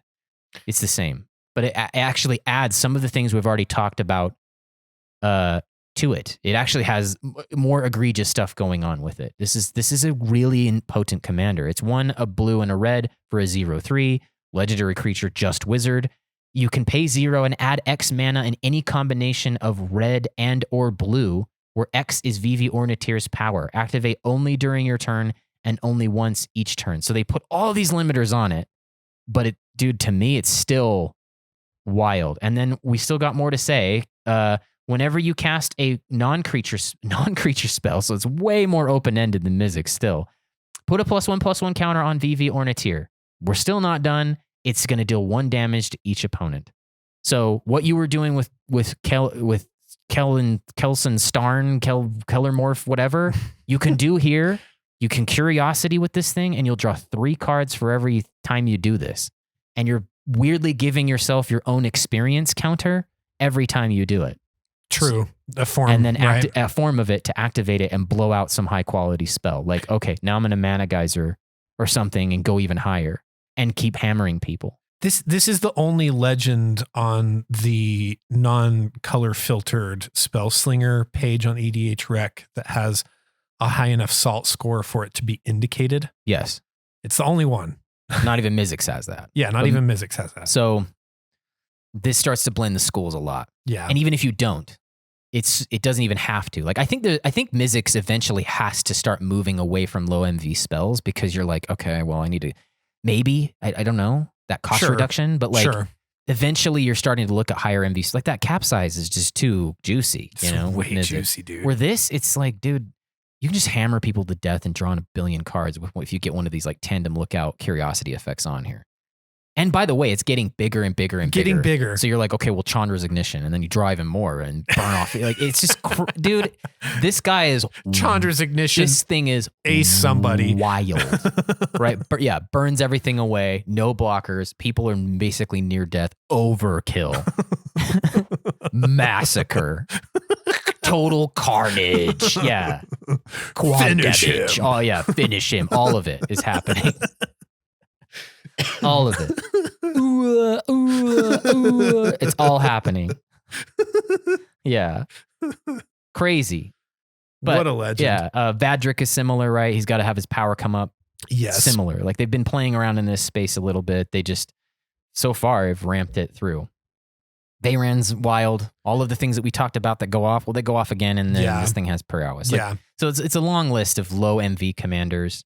I think the one that exemplifies them is like Niv Mizzet, because it's like I'm so much mana and I'll see it for everybody, but like be ready for when I show up, be ready for my arrival and don't have big spells with me because I want to see them be cast just a lot. Keep going. And then these others kind of show you the same character, right? Like do this a lot and I will keep picking up experience counters or VV, the +1/+1 counters, right? Do this a lot and I will modify the damage. I'll give you cost reduction too. Like, yeah, just keep going. And I have a chain of abilities that are interested. I'm waiting for just a legendary version of a maybe I wonder if they'll ever do it, but like a legendary version of the Goblin Electromancer might just be good enough for me. That's all it does. It's just, I have confidence now. I mean, we just and saw, it's an Goblet or something. We just saw a legendary version of a Johnny's Pride Mate. So these kind of cool cards like that might be okay. Yeah. Yeah. Locked in for that for now. Yeah. Okay. Yeah. I'm going to, future episodes, I'll just take us through some of these lists. I'm going to try my best to make them not as and I've characterized them as annoying. That's just my experience with my group. Maybe your group doesn't, maybe they're doing their own thing that's basically just like this with artifacts or whatever. Like, don't take what I say as the social gospel. Like I do stuff that's kind of leaning on the social contract a little bit. Like I am not above edicting the shit out of people's stuff, like I do it. It's just, I discard more than most people. I make people discard. Kyle, what somebody said is like your core identity is discard and enchantress. It's like, it's not far off from the truth. Not crazy. Pressure. The thing that just really pushes me out, I think, is stuff where it introduces new information. That's like, dude, like Brad likes to do plays like this where he produces a shit ton of mana, ritual style effects. Like Mana Geyser is kind of like his card, not actually mine. Yeah. And, we call it, when I do it, I go, I need to reach for Brad's mana dice, to count up my mana. It's not my favorite, but when you really think about what has to happen for decks like this and how they have to keep up with the compounding nature of creatures and their ability to be flickered, equipped, enchanted, all of those things, you kind of see why time is really the one weapon that you have where you're able to take a turn and do a lot in that turn and see a lot of your deck. Yes. And hopefully get there. And it's a different game, right? Because I think as we've been talking through this, it's a prospect of rather than leveraging something that's been developed on a board, you're leveraging information and the ability to turn those spells into a swell of mana to have some kind of outcome. Because everybody else leverages their board, you've got to leverage your hand. Yeah, perfect, right? To summarize, what I think I've laid out here is it should, it's looking like a white weenie deck or a token deck or something like that. And it's looking for payoffs that are adjacent to or befitting the mana value of what we're casting. And to get these things, these wires crossed, you're going to have weaker turns, like your turns are just going to be weaker and you're going to fall, like, having an Archmage Emeritus out and casting a high mana value spell, it's not bad. It's just that the bang for our buck, our value for money is, to my mind, more important because there's not a lot of ways to compound on what we're doing like you can with a deck that relies on permanence. Yes. The other thing is just recursion. So recursions are more, in Instance of Sorceries, they take the form of more of like a payoff than I'm still in the game. So like one of the cards that we've been orbiting around is Mizzix's Mastery. Like you overload it and you nuke all the Instance of Sorceries out of your graveyard and then make copies of all of them and just cast them without paying their mana cost. Yeah. So we just revisit the entire game that you've done. Or if you have the mind to do it, like Brad's ass is traumatize yourself, then do it. So, like cue up the Green Day song, like "Time of Our Lives," and we'll just replay the whole fucking game. I wish people could just, I don't know,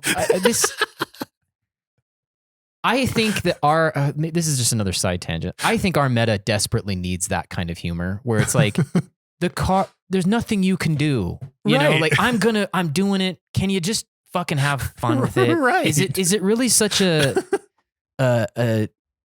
intellectual posturing moment for everybody to win a game of Commander. I don't know. No, like literally pull your phone out and play the song, like it's not going to change. You crying is not going to change what's going to happen. Right.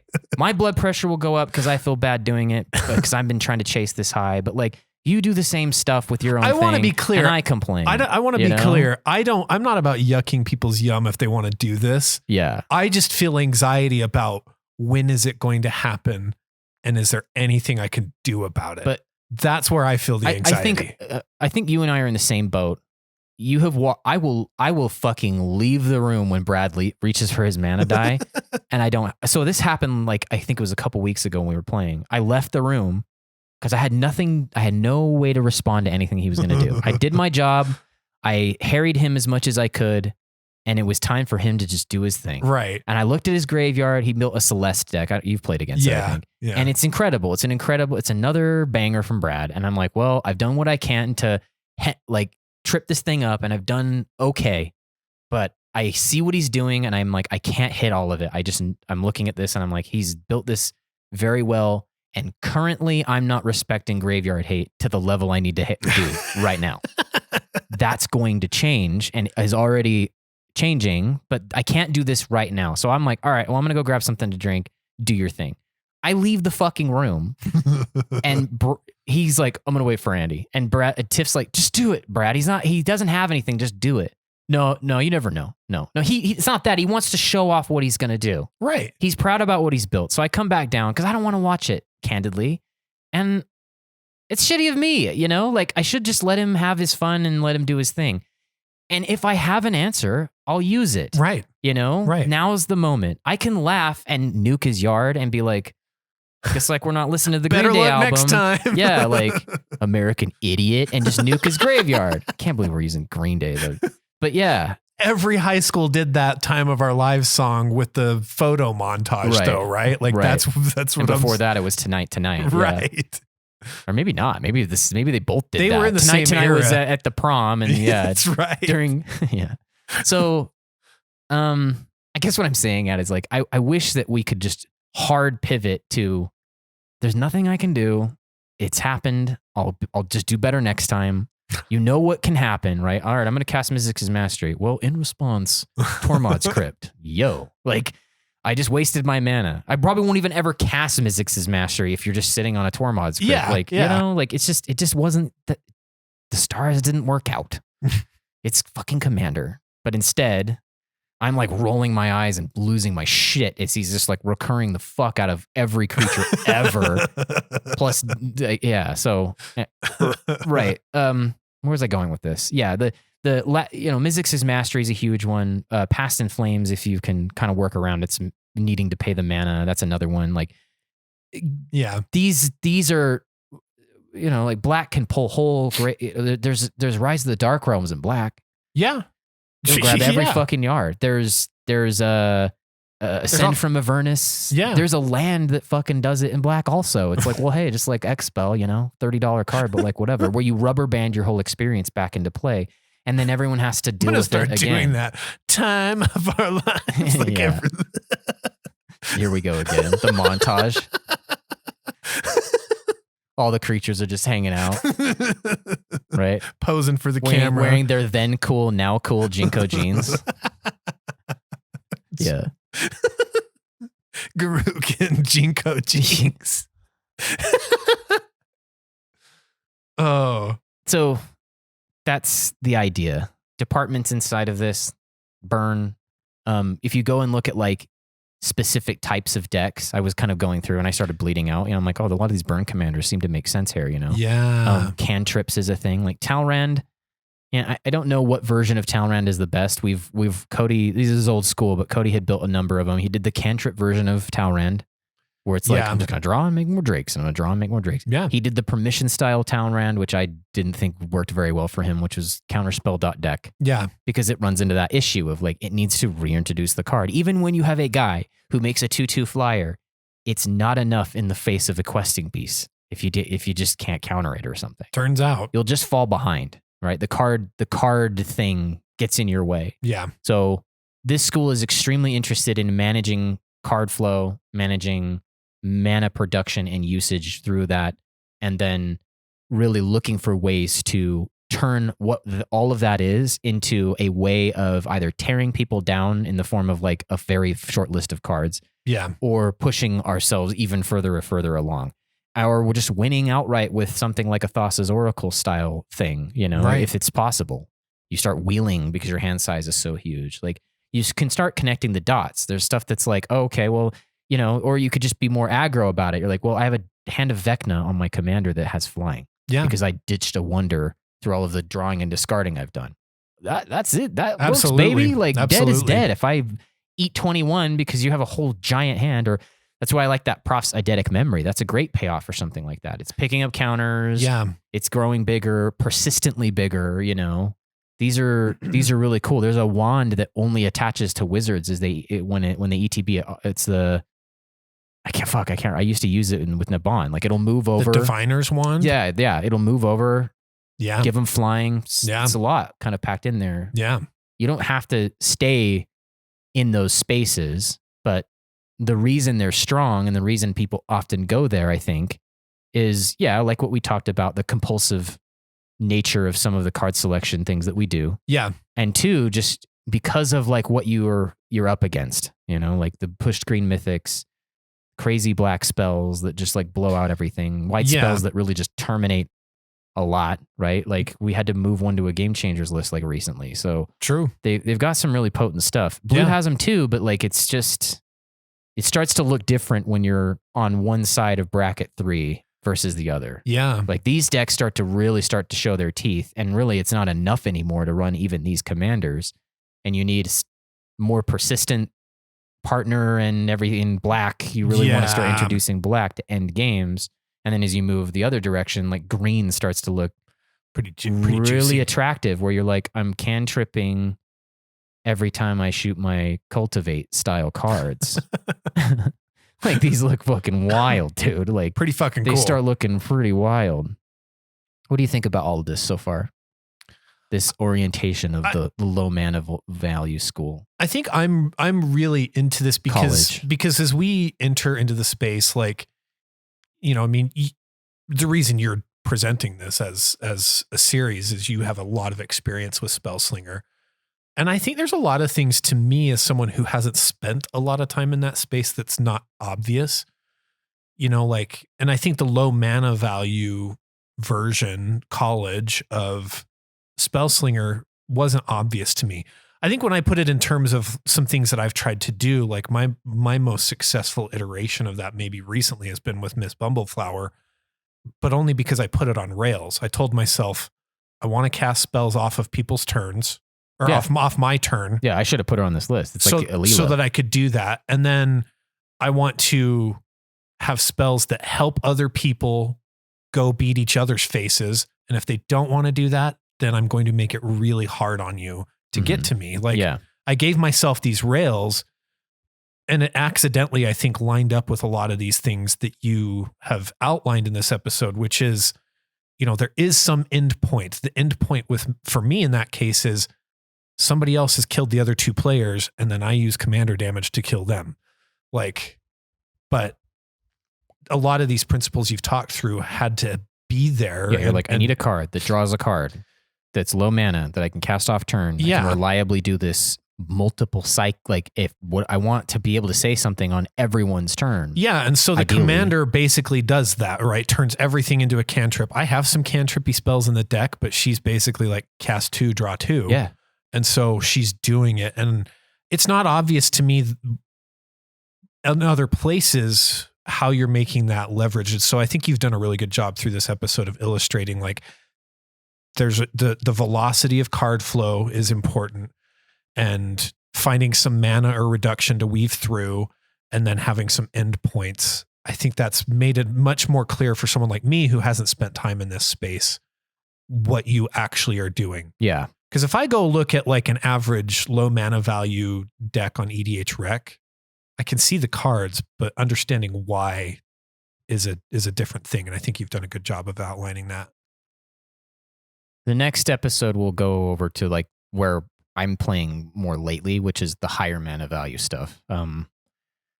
some will still apply. Like it's not 1-to-1 all the way across. Like, for example, that thing that makes 5/5 dragons. Yeah. It's a pretty good payoff, even if you are spending, it's just a big 5/5. Like turns out that's fine. Yeah. I think the last thing that I probably want to touch on when we're talking about this is, just while we're talking, like instants of sorceries are great because they're like just kind of, if you think about the biggest turning points in the game, it probably was an instant or sorcery. They're events, it's an event. Like it's like, okay, a blasphemous act is an event. Yeah. Creatures are looking more and more like sorceries they have for years, but the instants are generally rightfully lower, or the sorceries are lower mana value to get those effects, Yeah. I don't know if one day they make a blasphemous act creature like Massacre Girl in red or something. I don't know. But like, you know what I mean? So yeah, they're really good in decks, even if you're not looking to mine them.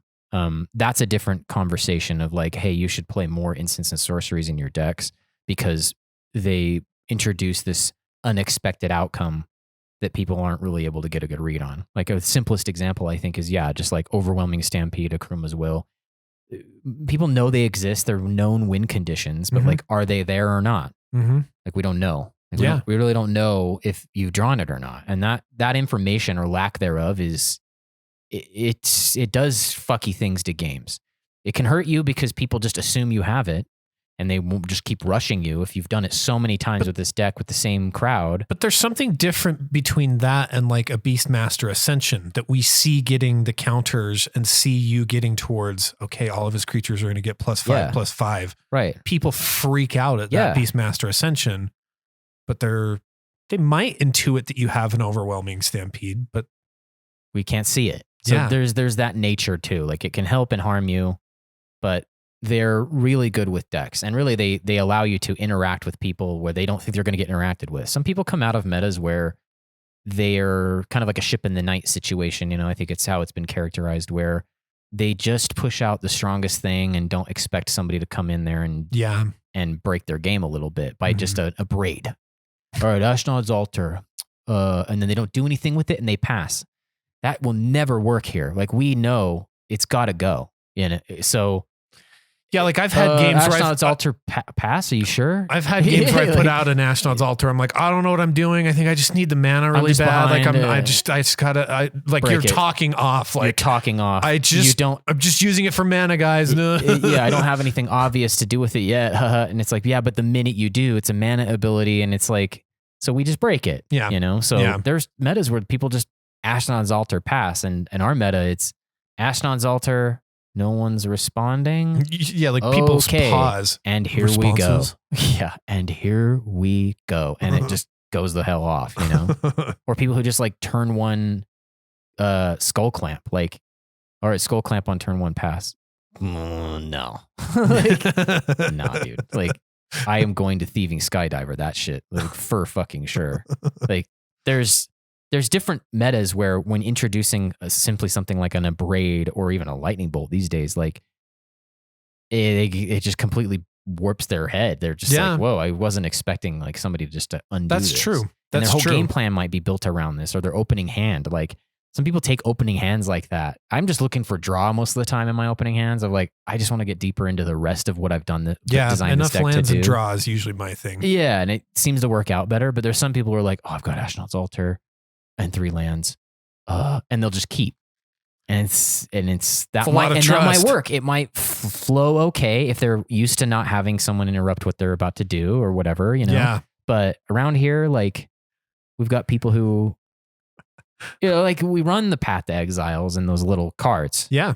So that's just something to think about also. Like, even if you're not really interested in building a deck like this, and give me time, I want to try to walk us through like different levels. I probably will not be showcasing a deck list that's extreme like a VV Ornithir. I'm just not going to do that.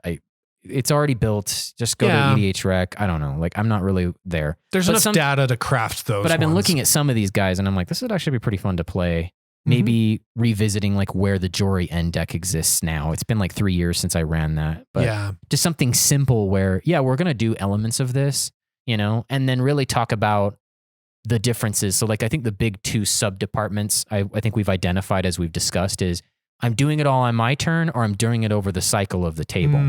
Like like the velocity is there. It's just where it happens. Where does it make the best sense? I actually like the second group a lot. Like I've looked at Alila for a while and I'm like, man, this is just kind of a cool little effect. It just do stuff off turn. I love that.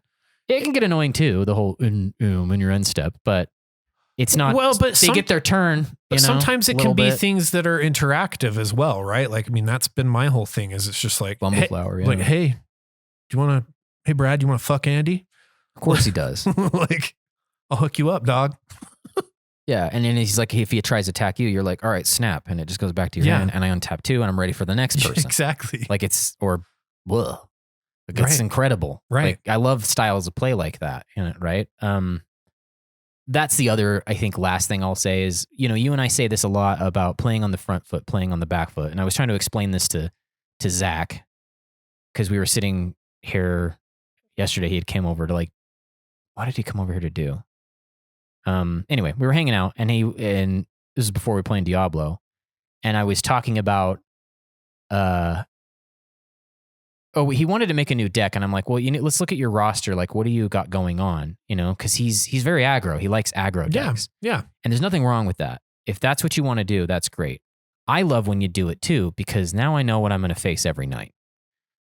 I kind of I said, I'm clocking you, Zach. Like, I kind of know that no matter what, I'm going to get some permutation of this. Yeah, Andy's got a speed trap out ready for you. A little bit. Like he likes big, huge, swingy creatures. Yeah. And now I'm looking at things like Backlash and Deflecting Palm again, where like these were very niche cards before that had their moments, but now I'm like, these are going to be good against Zach a lot. And sometimes Kyle and sometimes Brad, but always Zach. Mm-hmm. I was trying to explain to him, like, you don't want to do this in our meta. Like your best way to get through, you need to manage 2 things in our meta. One, have a commander or a deck that flies like down the golden mean. It's not getting its wings melted off like Heliod or Mizzix or Sheree, like some of these infamous guys that they became arch fucking enemies where every combat went your way, every piece of disruption, arcane signet, destroy it, everything. Like it gets to that point, right? Or it's just not working and it can't keep up and it's in the ocean. Like that's what you need, is something that's good and it's just a solid deck and it just gets enough time to breathe because other things are doing their solid things too. And then the next thing you need is a variety of those things. If you keep doing only tokens, you're going to get massacre wormed over and over and over again. It was the best thing for me out of Ragnarok was to just diversify my roster. It's a good way to put it, right? You're diversifying your decks because, with Massacre Worm answers so many of your decks, what are you going to do, Yeah. Like, that's kind of Tiff's vulnerability is she seems to like token decks. Like, she likes decks that produce tokens. So I'm like, okay, like, you keep going back to these, I'm going to be waiting for you there, So you kind of have that issue a little bit. Yeah. And then it's not just Andy that's doing that. Other people will catch on where they're like, Cameron really likes his fucking graveyard, doesn't he? Like, and these decks are getting quite crazy. Let's start bringing the graveyard hate out of just the land base and into active card slots to manage some and a lot of these decks. And sometimes it's not even a conscious thing, right? Like sometimes people are just experimenting with cards and they realize something plays well in our group, right? Yeah. Like it's just, this just seems to hit well. Right. Well, the reason it's hitting well is because you're doing the same fucking thing every time. And this is a long way of me trying to appeal to his sensibilities of not making a 5th, 6th, 7th, and 8th aggro deck because I'm clocking you. Like you can start doing things like introducing talking sticks and whatever, but like you're coming back next weekend and I've got all the time in the world and no kids. Like, it's in my experience, it's better for you just to have a different deck that plays on a different axes. So I'm like, I'm not really like, so my deck has to do the same thing. And I think it's good for the environment and economy where everybody's like, they start looking more, there's less metagaming because everybody's just kind of like all over the place with what they're doing. So I start talking to him about reactive versus proactive strategies, where right now he plays proactively. That's his big thing. I'm the problem. Here's my big fucking thing. Here's Which is fun. Aragorn. Here's whatever. And he likes that, but I'm trying to show him like what this looks like playing the other way around, you know? Because he made a Legolas, it's a sniper, a Legolas thing that's removal in the zone, essentially, is what he did, which he has to own the burden of playing that commander. I'm fine to play against it. It's on you, man. But I kind of told him, like, these are a little bit rough, dude, having removal in the zone. But I was trying to show him this whole idea that you and I have talked about over years, which is, reactive versus proactive play, front foot, back foot. And I was showing him, like, test hands of, like, I just grabbed a pile of cards that, I don't know, like when I scrap decks, the cards kind of get stuck together in my collection. Sure. You got these clutches. Yeah. I run into like this weird era of cards. But I was going through my green cards at the time because I'm trying to like round out my... Isn't it funny when you start browsing through those? It's just weird. You're just like, oh yeah, I forgot. I took apart Finnex. That's all the stuff is still here. Something time of our life. Yeah, it kicks in, right? So I'm going through it and I find like the Shigeki era of cards, right? Yeah. And I'm like, oh, this will be perfect. I can show him this. So Shigeki was very reactive. It was extremely reactive, this list. And so I was showing him things like, okay, look at this card, which it's an instant speed card. I can't remember the name of it. It has it has Nissa on there where it's 3 mana, search your library for 1 basic land and put it into the battlefield tapped. But it's an instant. Versus Cultivate, which is widely regarded as one of the best green spells ever, and its cousin or twin or itself, Kodama's Reach, right? Yeah. So I start showing him like hands, right? And I'm like, okay, let's pretend we're like sitting on, I don't know, something like 7 mana, which is a lot, but let's say we're there. And I have a Cultivate and a Fog spell and I don't know, like a creature that has Flash, or really just like, I don't know, what's the Natural Reclamation where it has Cascade or whatever. Oh, sure. Right? If I use the Cultivate, I go to 4 mana and I can't, that last card shuts off. I can't use it. I don't have the option to use it. Yeah. Sure, I get a land into play tapped and 1 in my hand, but my options are now constrained to 4 mana. Yeah. But let's replace the Cultivate with the instant. That's all we're doing. I stay at 7 mana and I can do whatever the fuck I need to now. So if nothing happens, if I don't need to use that Natural Reclamation and cascade into something, or I don't need to fog or any mutation of those two, you know, I can fog and do the ramp, you know, or do the removal and do the fog. Like it's why Harrow ends up in your back foot decks, right? Like exactly. Because it's like, do I need to counter that person or am I going to ramp? Exactly. Like, those cards are like you have to exchange. Harrow's insane, but sure, you have to exchange it a little bit. Yeah. Right. Like that other spell, it's better. It's just better. Even if it's something like a Evolution Charm or something, or you happen upon a Glade where they go into your hand. It's like, well, I'll make my land drop next turn.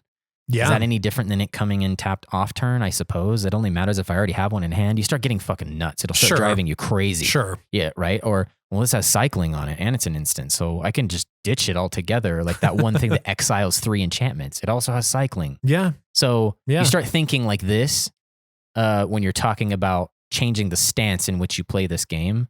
And this is so apparent in Spellslinger. Like Spellslinger, it's in the cards, right? Like instant. Is there. The stance in which you play, I think we've fell on accident here, where there's one where you're going around the table, you're being more reactive versus proactive. All right, I'm about to start my storm turn. Those are two similarly like programmed decks that have similarly like characterized cards as we've described them, but the stance in which they play in are different. So you don't have to do the nauseating, time-consuming thing that I've kind of described. True. You can do the other stuff. There is trade-offs. The other school, the high mana value school, though, it's a little different. So we'll get to that. This one went too long. I was going to do both, but we'll have to do the rest of orientation and the next time we get together and record.